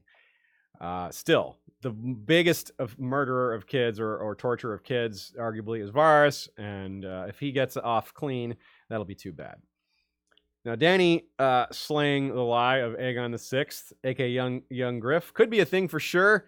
But again, she's the slayer of lies. It's not that she's the slayer of lie, so maybe Varys will be hers, just like he is in the show. But I'm not so sure. Very, very interesting. As we know, the Varys Illyrio plot is so much different in the show, so some comparisons are necessary, but a lot of them are kind of weak because we expect the plot to be so much different. Here's a quote that Joe Buckley pulled that's interesting. I am not so blind that I cannot see the shadow of the axe when it is hanging over my own neck. That's pretty clear foreshadowing for both Ned and Robert. Are you sure you can't see the shadow of the axe when it's hanging over your neck? Because, yeah, you're looking in the wrong direction. He's Joe points out, it actually makes him a bit like Ares. He's obsessed with the wrong enemy. He's paranoid about the enemies that are far, far less dangerous than the ones who are much closer to him. And in fact, just like Ares, by being obsessed and paranoid about things that aren't really a threat, he makes them into more of a threat. Whoops. So here's another one. This is what Joe says, one of the most telling lines in the whole book. It's so sad for Ned. It's what I was talking about at the beginning, and well, let's hear it. Robert, I ask you, what did we rise against Aerys Targaryen for, if not to put an end to the murder of children? To put an end to Targaryens. Yeah, right? That's not at all what Ned was about. Ned's not about just this one family and a grievance against the Targaryens, but Robert, as we said, is a very simple man. He likes drinking and sex and being loved and fighting, and when another family pisses him off, they're his enemy. This is not a noble ideal of stopping the murder of children. That's what Ned thought it was, though. And what a huge disappointment, not just for himself to realize this is true, but to realize that he basically fooled himself into believing it because there was never anything that really pointed to that truth in the first place. What did Robert ever really do that indicated he was the type of man that Ned thought he was? It's because they're friends, and Ned wants to think the best of his friend. And, well, that doesn't always work out. We also have Ned and Barristan teaming up again here. They're on the same side of the argument, which maybe this is part of what Barry's calculus eventually to joining Daenerys. Certainly, it was a difficult decision for him, and certainly the main thing was that he was kicked out of the Kingsguard. He didn't take a moral stand for Daenerys so much as he got kicked out of the Kingsguard, and he wanted to go be a Kingsguard still. So important to note that while there's lots to like about Barristan, his moral center isn't that great. He's really kind of someone who is a follower, not a leader in that regard. As a warrior, he's absolutely a leader, and there are a few better. But, people are complicated. People are gray. Being good at one thing doesn't mean you're good at the others. So here's another little part to the Ned Robert stuff.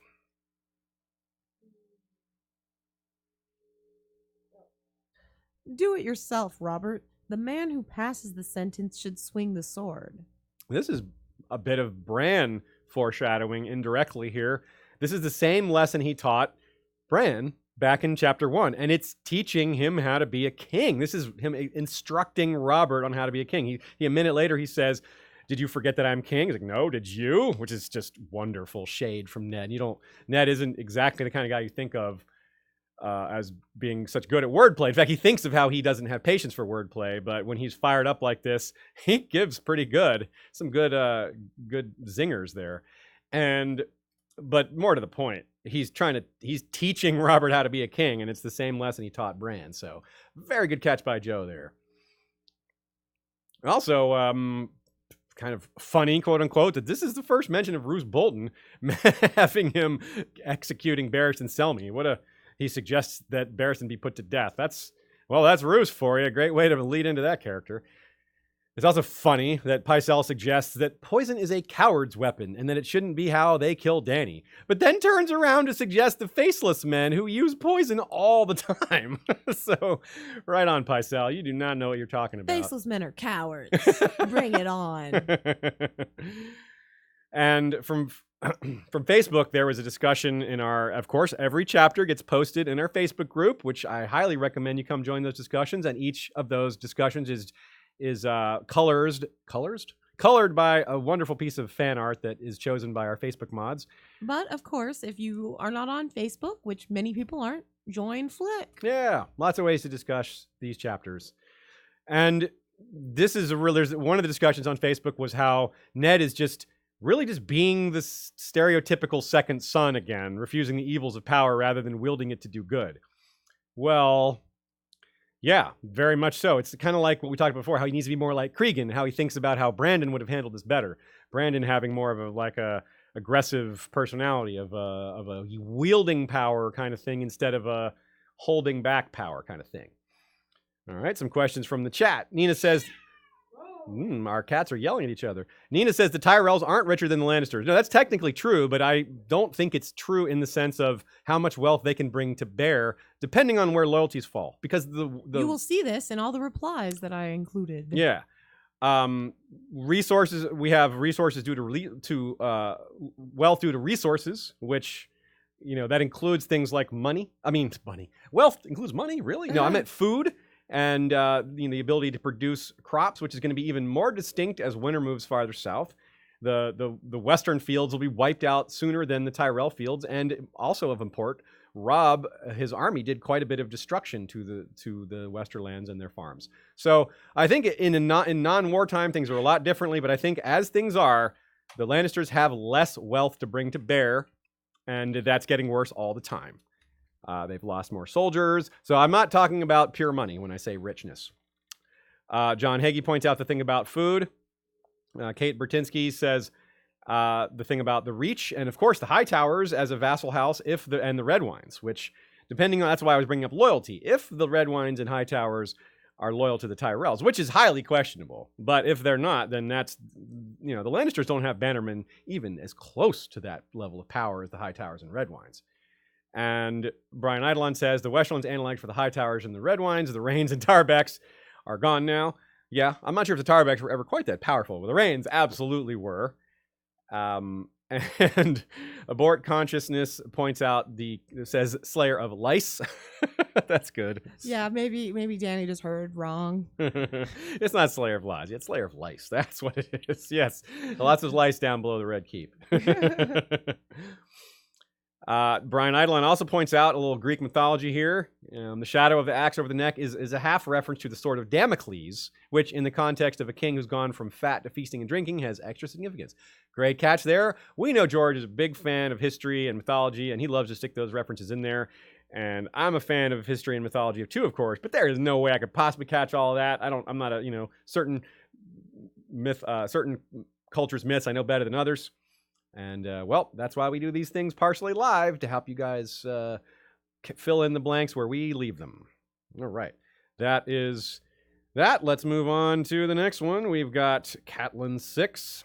The gang goes to the Eyrie, a.k.a. the one where they ride mules at night. Oh, yeah. My lady, you should have sent word of your coming, Sir Donal Waynwood told her as their horses climbed the pass.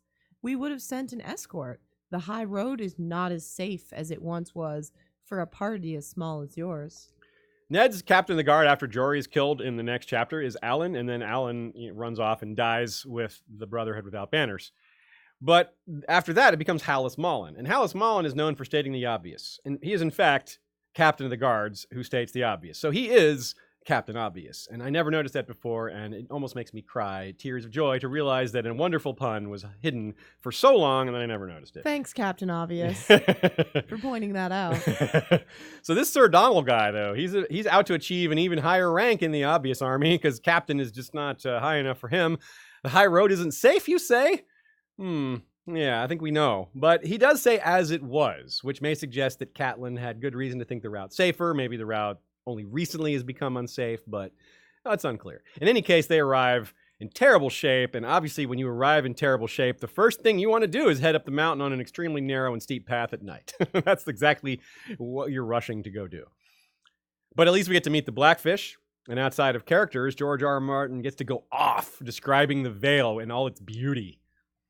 On the far side of the stoneworks, the mountains opened up suddenly onto a vista of green fields, blue sky, and snow-capped mountains that took her breath away. The Vale of Arryn bathed in the morning light. It stretched before them to the misty cast, a tranquil land of rich black soil, wide, slow-moving rivers, and hundreds of small lakes that shone like mirrors in the sun, protected on all sides by its sheltering peaks.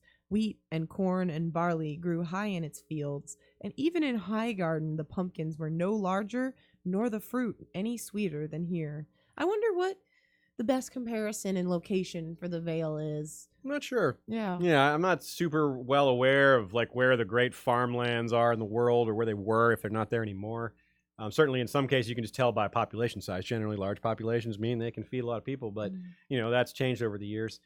But really, the thing that I have such a dark view of all this. It's beautifully described. It's amazing. It's just wow.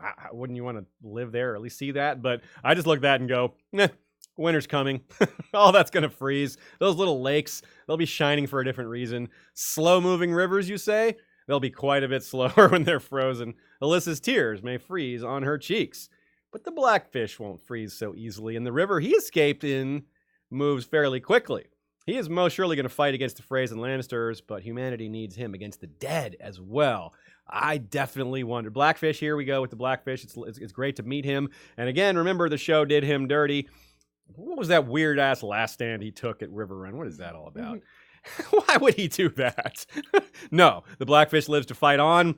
And we're excited to find out in what ways he will fight on, because man, is he capable. Man, is he good at exactly the kind of fighting the Brotherhood Without Banners is already engaged in. And man, does he want to go after the exact same people that they're going after. But that's for later. For now, let's look at what's happening here in regards to the winter is coming idea. I can't remember ever seeing snow this far down the mountain, but maybe it was that way once in the olden times. So young, Catelyn thought, trying to remember if she had ever been like that. The girl had lived half her life in summer, and that was all she knew.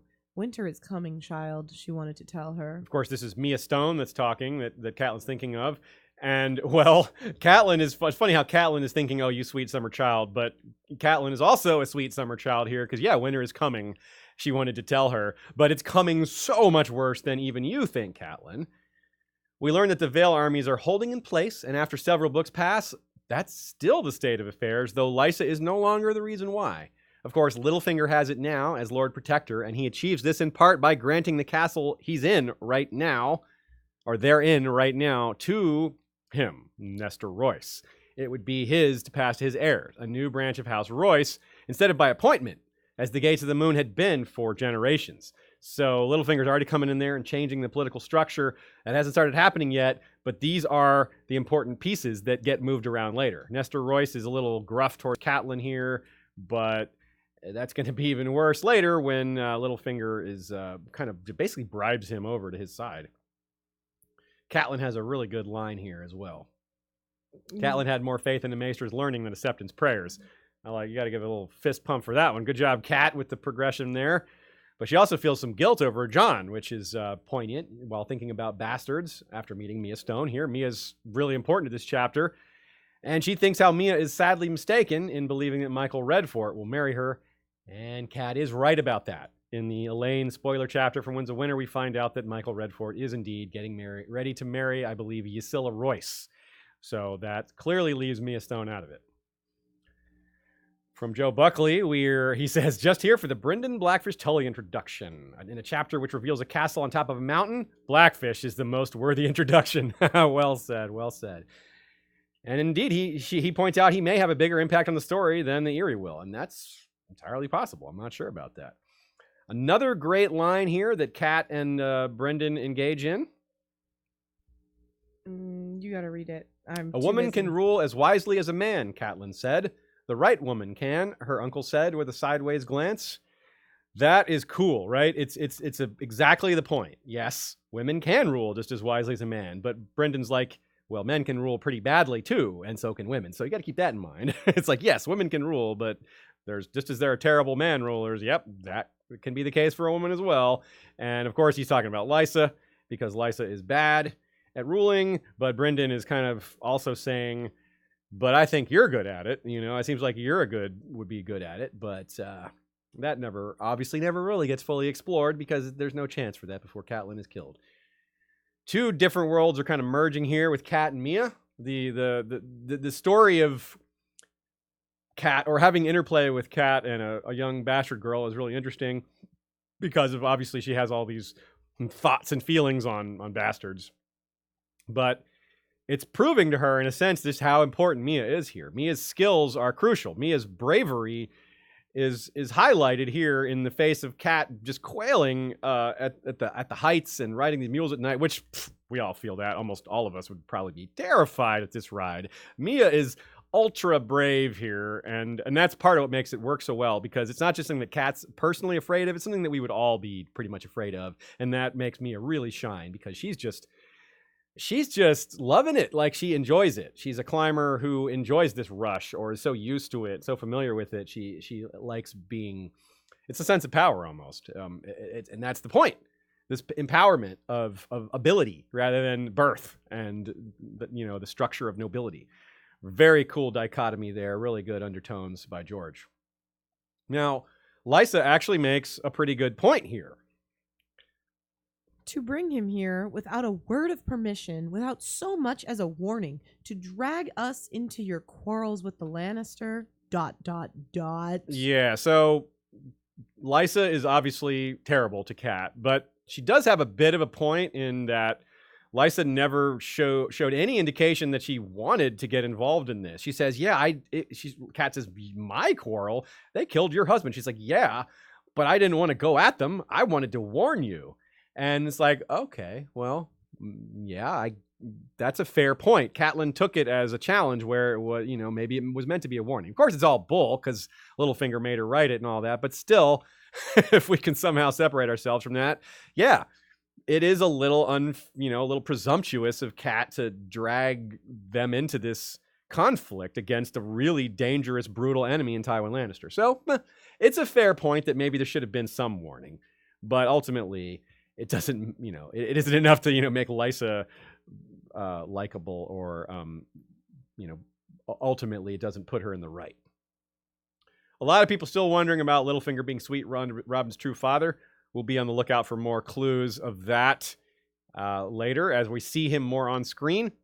And of course, we have, along that same line, we have the comment about impregnable castles just set up to be pregnated, according to Abraham here, which makes some sense. You have the Vale, you have Casterly Rock, you have a couple of these spots that have never been taken, and you wonder if the fact that they've never been taken is just to set up the fact that they will, in fact, be taken.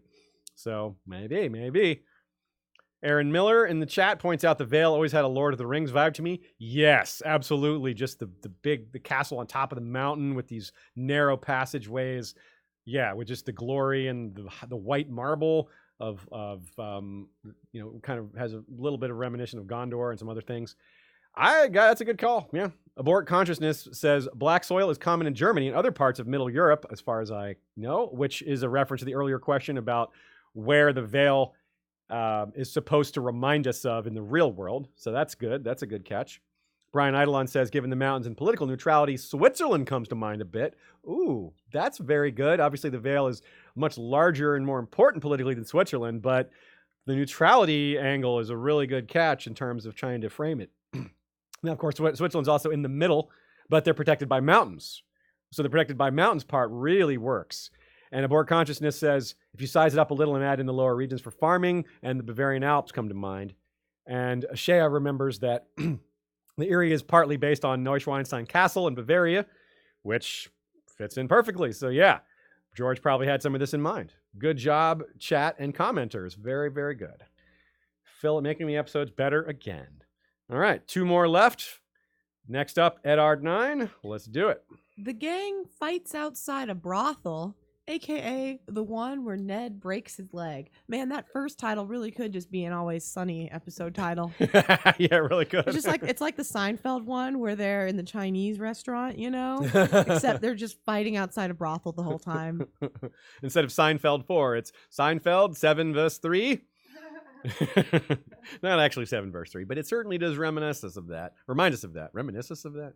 I made a word into a verb that is not a verb. I tend to do that sometimes. If not for the incredible Arya chapter, I think this would be the most important one of the week at Chataya's, a place where there will be more scenes with another Hand of the King.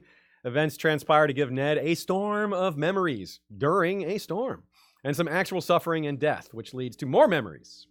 He found Littlefinger in the brothel's common room, chatting amiably with a tall, elegant woman who wore a feathered gown over skin as black as ink. This is Chataya, of course, whom Tyrion will deal with in making his secret rendezvous with Shae by pretending to see her daughter Alayaya. And of course, the secret tunnel that leads to the Tower of the Hand goes to this establishment, which might indicate that Tywin was coming to it as well. In any case, this hiding of Alayaya, the Shae plan doesn't go well. But even worse is this scene, not just the slaughter in the streets and Ned's awful injury, but this particular bastard of Robert's, Bara, will soon be killed by Janos Slint's second-in-command, Alar Dîm. And Tyrion also deals with Alar Dîm to the delight of most of us. Alar Dîm did that on the orders of Cersei, though, and no one has yet dealt with Cersei, though Tyrion certainly wants to, and Cersei certainly is paranoid that he will. In this chapter, we learn that Cersei has had several of Robert's bastards killed, and this is a good thing to remind us of, because in the show, Joffrey was the one doing this. So in the original canon, it's Cersei. Let's get ourselves reoriented to that reality. It's also mentioned that Cersei sells one of Robert's bastards' mothers into slavery. Now, this is according to a rumor, but the idea that Cersei was actually casually able to sell a mother into slavery, something that got another noble, Jorah, a death sentence. Well, according to the next chapter is where we learn about that. Another example of George doing that thing where he gives us the answer before the question. But anyway, how does Cersei get away with that? Maybe it didn't happen because it's a rumor, but maybe it's just more proof of Highborn can get away with stuff that even nobles can't. Cersei is, even Jorah can't get away with that. Partly because of Ned, but anyway, not all of Robert's bastards were killed by Cersei, clearly. Mia Stone, for example, whom we haven't met yet, and Gendry, and Edric Storm, plus others, some of these unknowns, and that aren't actually named yet, and Chataya's establishment. All of these are likely to come up again, probably. But, of course, the key is outside the brothel, and before they go outside the brothel, Ned's having some thoughts that are leading us to the Tower of Pain instead of the Tower of Joy. Tower of Pain, Tower of Rain. Yeah, it's all there. It starts off with this pretty innocent thought. For the first time in years, he found himself remembering Rhaegar Targaryen. He wondered if Rhaegar had frequented brothels. Somehow he thought not. Now that's a striking thought, which gives strong evidence that Rhaegar did not kidnap nor rape Lyanna. Plenty of characters and readers alike would disagree, but Ned thinks of going to brothels as dishonorable. A lot of us are just like, brothels, that's just a thing. You do that, nothing wrong with that. But clearly Ned thinks of it as dishonorable. So him thinking this is actually a complimentary thought about Rhaegar, or at least it's not a negative thought, certainly. It's definitely not the candor of a man harboring hate towards someone who raped and kidnapped his sister. He's never reacted strongly to Robert's hate of the Targaryens either, at least not that we see. So from thinking of Rhaegar, his thoughts then go to guilt and blood and Lyanna. The streets of King's Landing were dark and deserted. The rain had driven everyone under their roofs. It beat down on Ned's head, warm as blood and relentless as old guilt's. Fat drops of water ran down his face. Robert will never keep to one bed, Lyanna had told him at Winterfell on the night long ago when their father had promised her hand to the young Lord of Storm's End. I hear he has gotten a child on some girl in the Vale. Oh, hey, Mia. We just met her last chapter. The way Mia is woven into these 3 chapters here, these last few chapters, is really well done. Just the way she comes up here and there between different point of views, just to kind of round out her character. It's super well done, super subtle, super smooth.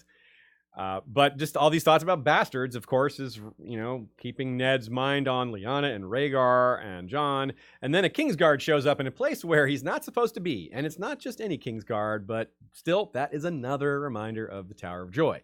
This showdown is just too familiar. And just like the Tower of Joy, it's too unnecessary. It's tragic. It just doesn't really need to happen.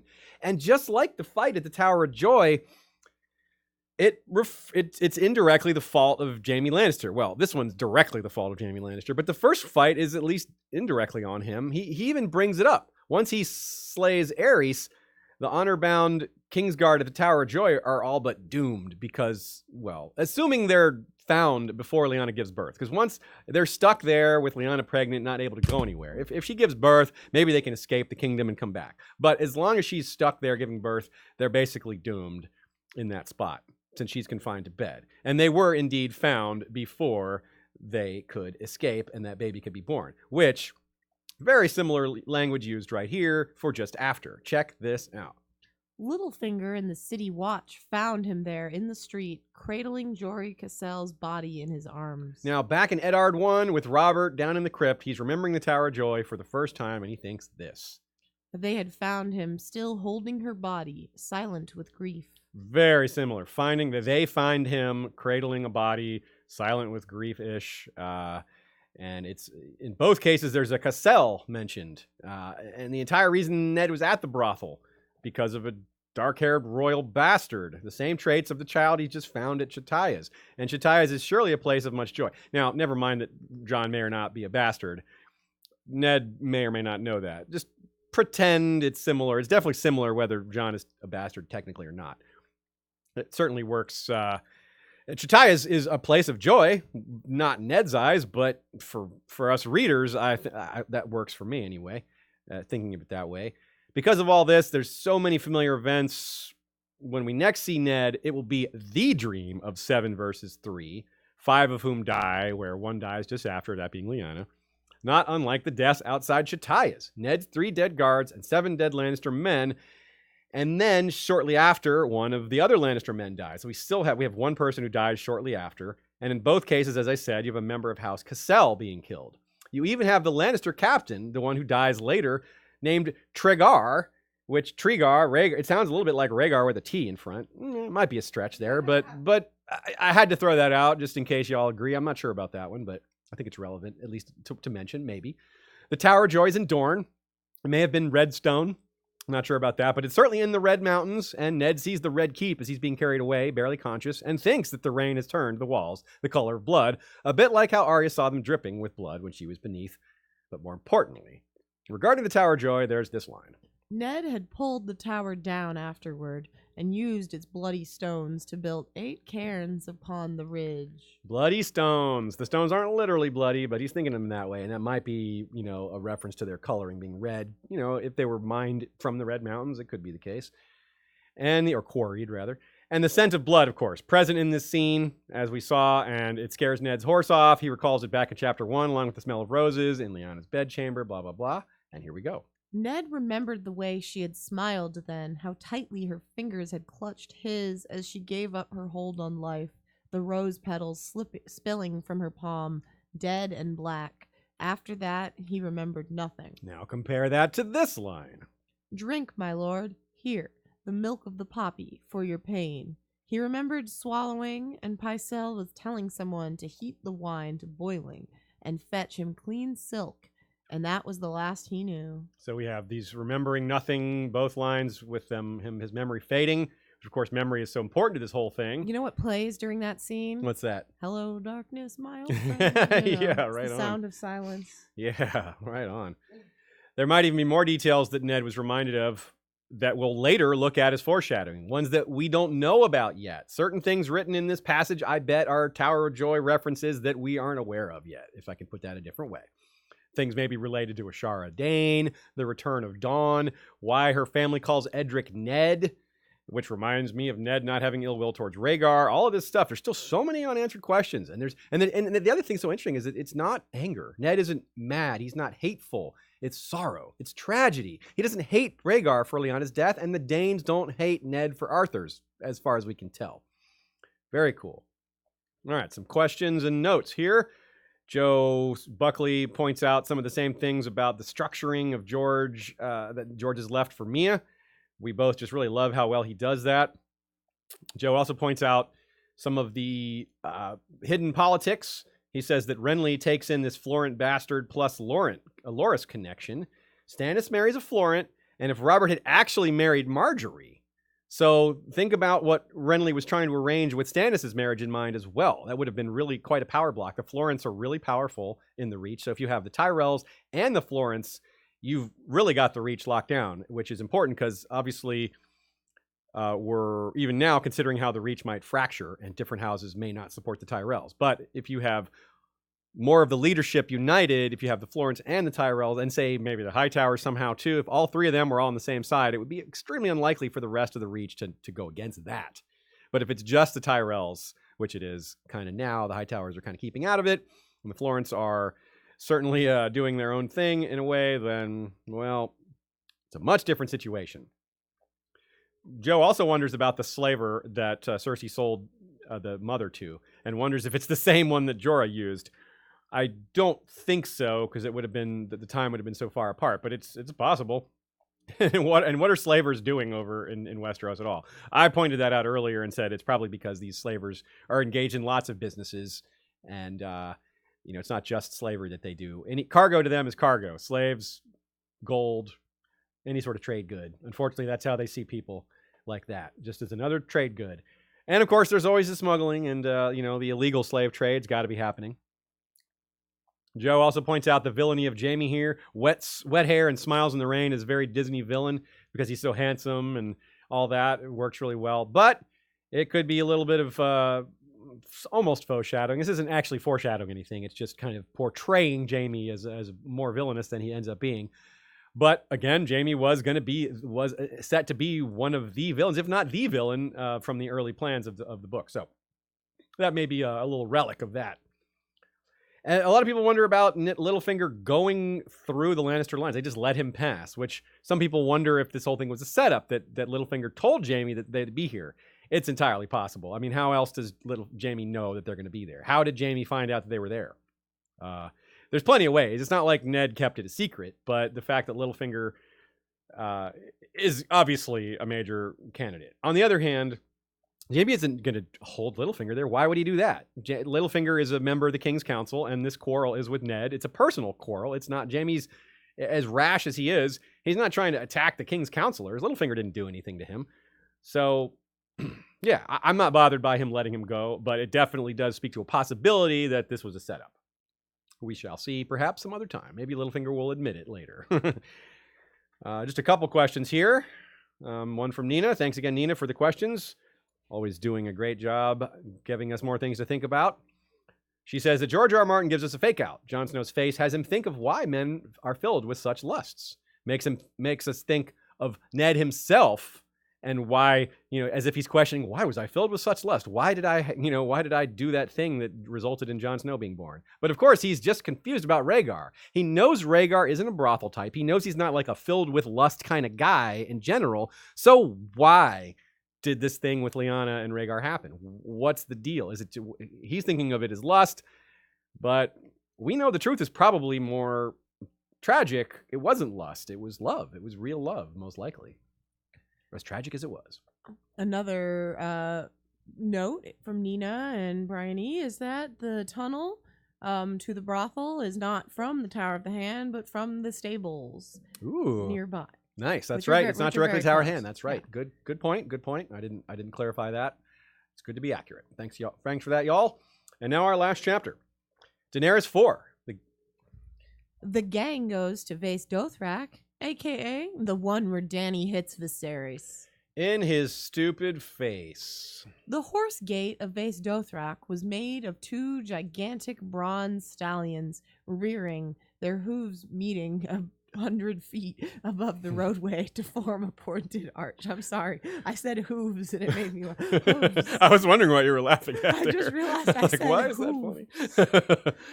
So a city with no walls and buildings, just a gate. Now think of what a destroyed King's Landing might look like. This has a different feel to it when you think about King's Landing being leveled. No walls, no buildings, just a leftover gate. Well, of course, in the show, the gate's one of the things that gets blown up. But as we know, there's 7 gates, really. So there should be other ones standing, I think. I think we need to coin a new phrase here. The quote that must be quoted. Any passage that's just too good to not quote. Some of these quotes are iconic, ones repeated so often in the fandom that we know them all by now, like fear cuts deeper than swords, or I don't know, there's lots of them. Milk of the poppy. That's not a phrase, that's just a cool thing. Like, I apply that to other ones, milk of the almond. That's what almond milk is, right? Yes. Other of these great quotes are just a matter of opinion. So, what's great and what isn't, it just kind of comes down to the reader. But we at History of Westeros are extra fond of the world building, so let's do this one. Beyond the Horse Gate, plundered gods and stolen heroes loomed to either side of them. The forgotten deities of dead cities brandished their broken thunderbolts at the sky as Dany rode her silver past their feet. Stone kings looked down upon her from their thrones, their faces chipped and stained, even their names lost in the mists of time. Lithe young maidens danced on marble plinths, draped only in flowers, or poured air from shattered jars. Monsters stood in the grass beside the road, black iron dragons with jewels for eyes, roaring griffins, manticores with their barbed tails poised to strike, and other beasts she could not name. Some of the statues were so lovely they took her breath away, others so misshapen and terrible that Dany could scarcely bear to look at them. Those, Ser Jorah said, had likely come from the Shadowlands beyond Ashai. Another connection to us with Dany and a something that pushes us away from Viserys is how much in awe of that she is, and we are. Well, a second later, Viserys calls it trash, and which is, I think, very clever by George, because on the other hand, it makes Viserys kind of over the top, but there's a point there, which I think that it's making Viserys just really, really easy to hate, as if he wasn't already. But I think the point of that is to not make us feel bad for him when he's killed. Yeah, good riddance. And that masks how dark it is for Dany to kind of almost celebrate the death of her own brother, even though he's so terrible. So it's kind of a bit of a conundrum, and it's the way it's written is really sneaky, and I just love thinking about it here again with new information. Jorah continues the world building here, which we love, giving Dany a lesson in Dothraki warfare that will surely be relevant several times over, not just facing human armies, but armies of the dead. For example, something we pointed out a few times is in the show, the Dothraki are, a lot of their archery is kind of stripped from them. There's a few dudes shooting bows there, but in book canon, the canon, there is basically every Dothraki is an expert archer, or at least heavily trained in it. So that's they don't just charge. They come in, they can pretend they're charging and then wheel back and shoot arrows back at you. They can fool you. They do all sorts of things. Now, these fooling tactics may not work so well against the dead, but they might actually work a little bit because, as we know, the undead are controlled by intelligent minds, supposedly. And so there's some room for strategy to work in spots like that. But more relevantly, the way they're going to fight against human armies when they fight against different armies of the Seven Kingdoms, different styles, maybe the Dornish, maybe the Reach, maybe, who knows, the Vale. We're not sure who they're going to go up against. Anyway. Then as they arrive in Vaes Dothrak proper, there's even more world building. As we learn, there's an interesting mishmash of buildings, but for kind of an ugly reason. They're all built by slaves, and the slaves build in whatever style they know based on where they were taken from.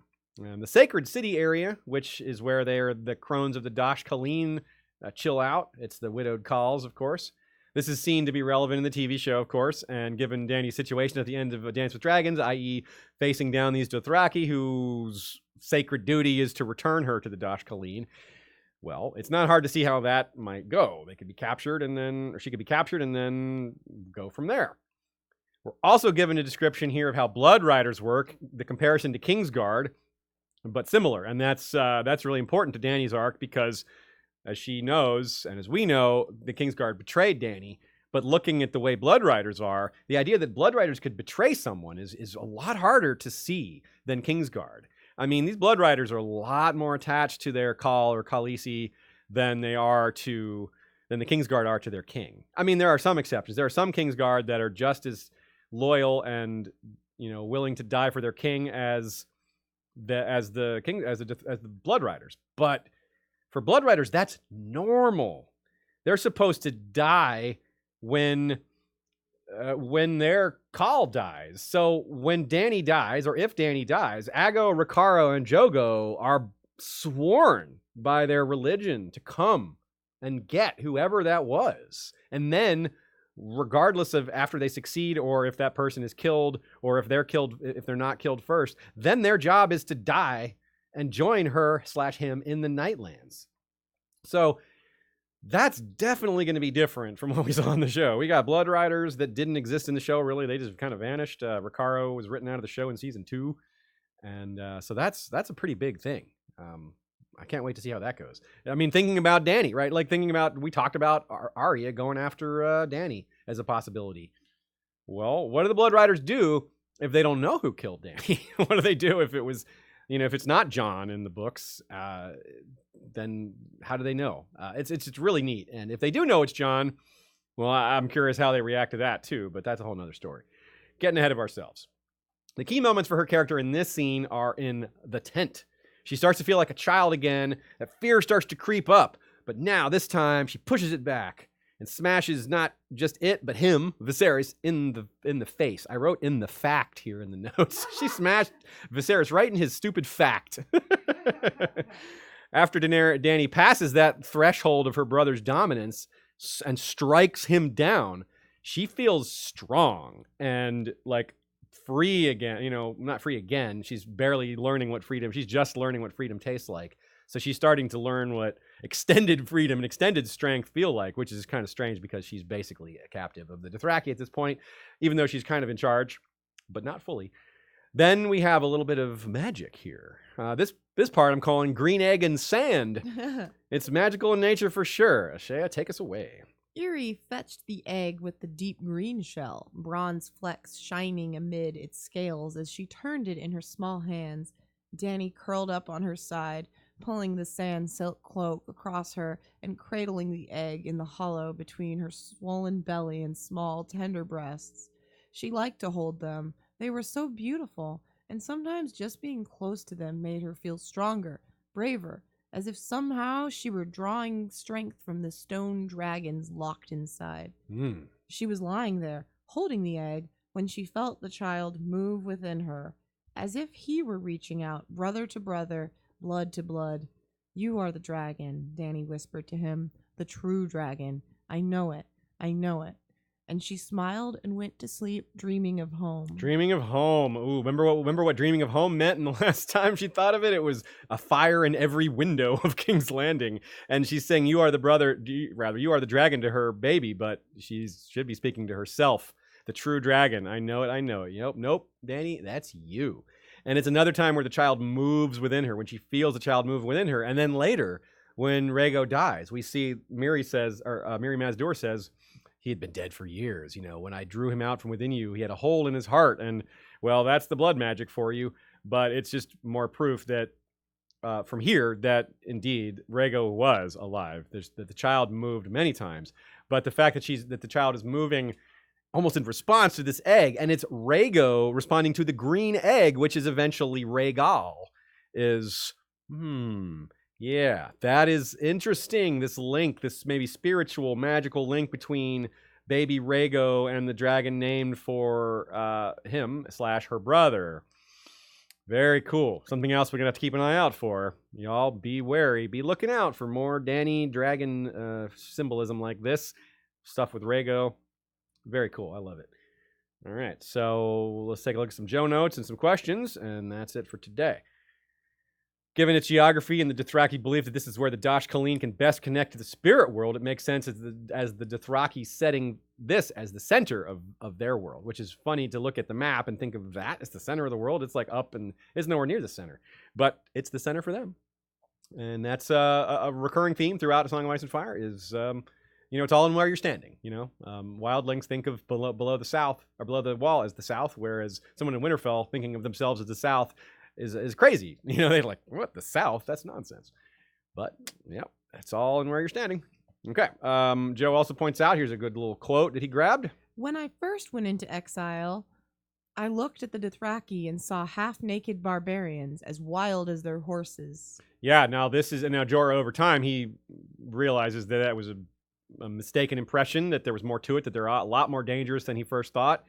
And that's important. Jorah, realizing they're quite deadly and dangerous and should be very formidable in Westeros, is foreshadowing for them probably being very formidable in Westeros. And the fact that Jorah underestimated them is interesting, because it might mean that so do many of the lords of Westeros underestimate them, which will make their tactics like feigned retreats even more effective. If the lords of Westeros think, oh, these guys will crumble against us, and then see them crumbling, seeing what they expect to see, that's just going to make that trap work all the better. Some Westerosi armies are going to get slaughtered and tricked into it as well. Now, and of course, that speaks to these things about Robert. And Jorah says, someone like Robert is foolish enough to meet them in the open field, but other people, maybe like Stannis and Tywin and Ned, would have wiser heads. Well, out of those four, only one of them is still alive, and Stannis is not likely to be fighting Dothraki anytime soon. Certainly not giving counsel as to how to fight them, given where he's located. So none of these guys are going to be having anything to do with fighting the Dothraki. So who's going to be in charge? Mace Tyrell? I don't know. He's not a wise commander.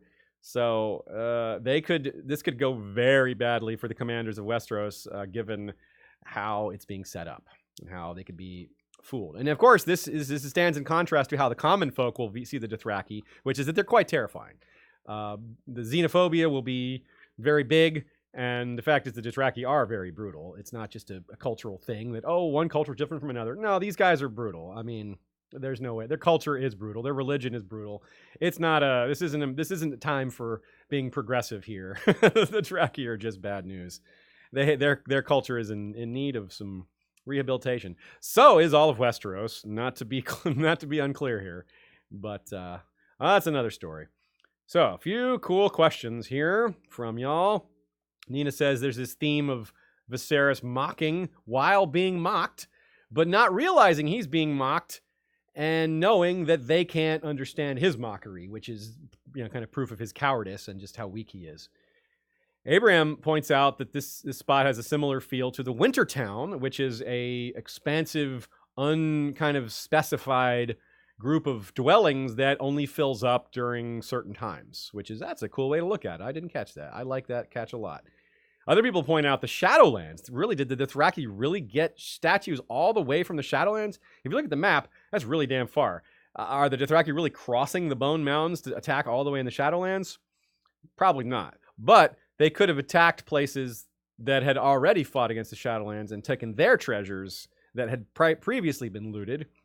But it may just be a little bit of a mistake, not like a stretch for the world building. And this might be because, well, when this chapter was written, it's entirely possible that George had envisioned Asshai being a little closer. After all, Jorah talks about going to Asshai after Drogo dies. And Asshai is foreshadowed in Dany's future early on. It just turns out to be George changes his mind and she goes just as far as Karth instead, and not all the way to Asshai. So what I'm thinking is maybe George just tweaked a few things, and if he had it to do all over again, maybe there wouldn't be Shadowlands statues here at Vaes Dothrak. But it's not that it doesn't work, it's just a bit of a stretch. Steerav Pike from Patreon points out that the different monsters in the grass here have some foreshadowing in them. He says there's the black iron dragons with jewels for eyes, roaring griffins, and manticores with barbed tails poised to strike. The black iron dragon reminds us of Aegon Blackfire, and the amethyst-colored gems for eyes, all the different colored eyes that Targaryens have had. They're not always purple. There's some blue ones in there, and of course, the red eyes of dragons themselves is potentially possible here. But that's pretty cool. I like that. Aegon Blackfire has blue eyes, or eyes so blue they almost look purple. And they may actually be purple. It's kind of his blue hair makes that hard to tell for Tyrion. The Roaring Griffin, of course, is more straightforward. That's Jon Connington, which is directly related to Aegon Blackfire here. Now, to be fair, Jon Connington probably hadn't been invented as a character at this point. But he may have, again, George had some of the seeds of ideas here. He may not have invented John Connington, but he may have had the idea of a Griffin house being part of all that.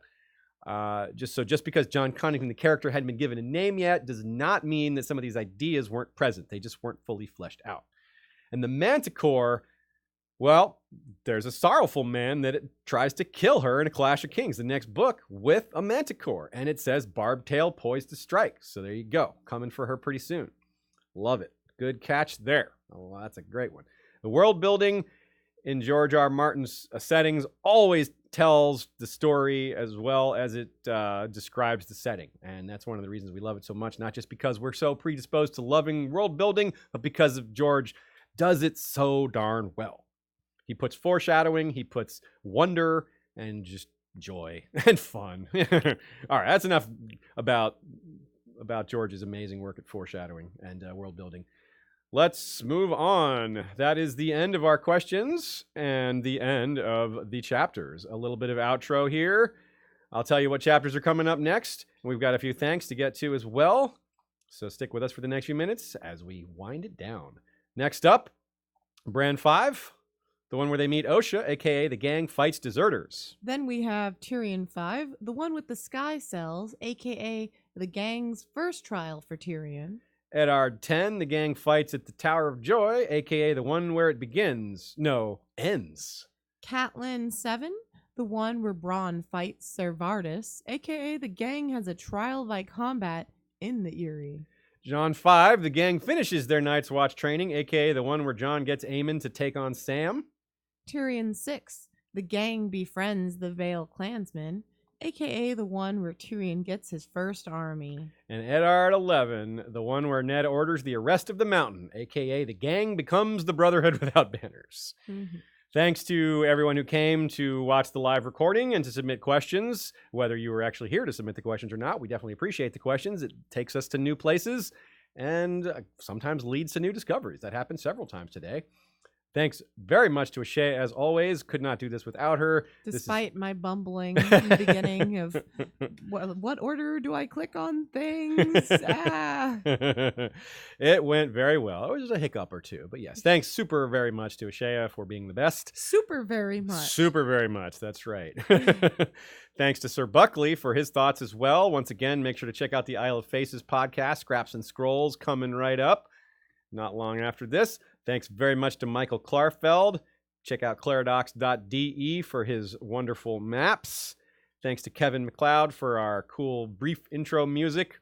And thanks to our Bengineer, Ben, the audio engineer, for making our episodes sound good and helping take some burden off of us so we can get back to writing sooner rather than editing, which takes a lot of time. So that's really good. It's not like it's Aziz's favorite thing in the world to listen to himself after he just recorded himself. No one likes pretty much no one likes hearing themselves talk. Period. Well, there's a few people like that. There's Aziz Ansari bit about Kanye listening to his own music comes to mind. It's a little These beats different. are dope. Listening to your own music is a little different. Yeah, that's to music. Me. Yeah.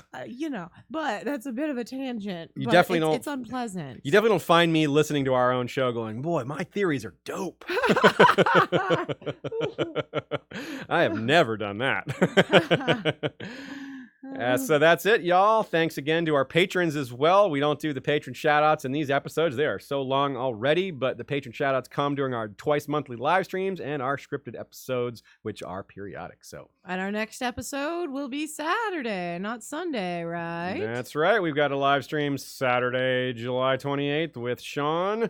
And we look forward to see. I'm sorry, 27th, I believe that is. Yeah, it had to be the 27th. Yes. So hopefully see you all there. And if not, you catch the replay. And eventually you'll get my birthday stream on the 6th. Yeah. That'll be the first Tuesday stream of the month. So fun things coming. It happens to line up. I'm like, okay, I know what I'm doing on my birthday. That's right. A stream on your birthday. How cool. So anyway, thanks again to everybody. Streamers? What's that? How about streamers? Streamers for the streamers. Yeah, bring streamers for us as our streaming. Yeah, perfect. Okay, now say goodbye. Okay, goodbye, everybody. Thanks again, and you know what's up. Valar, Rereadis.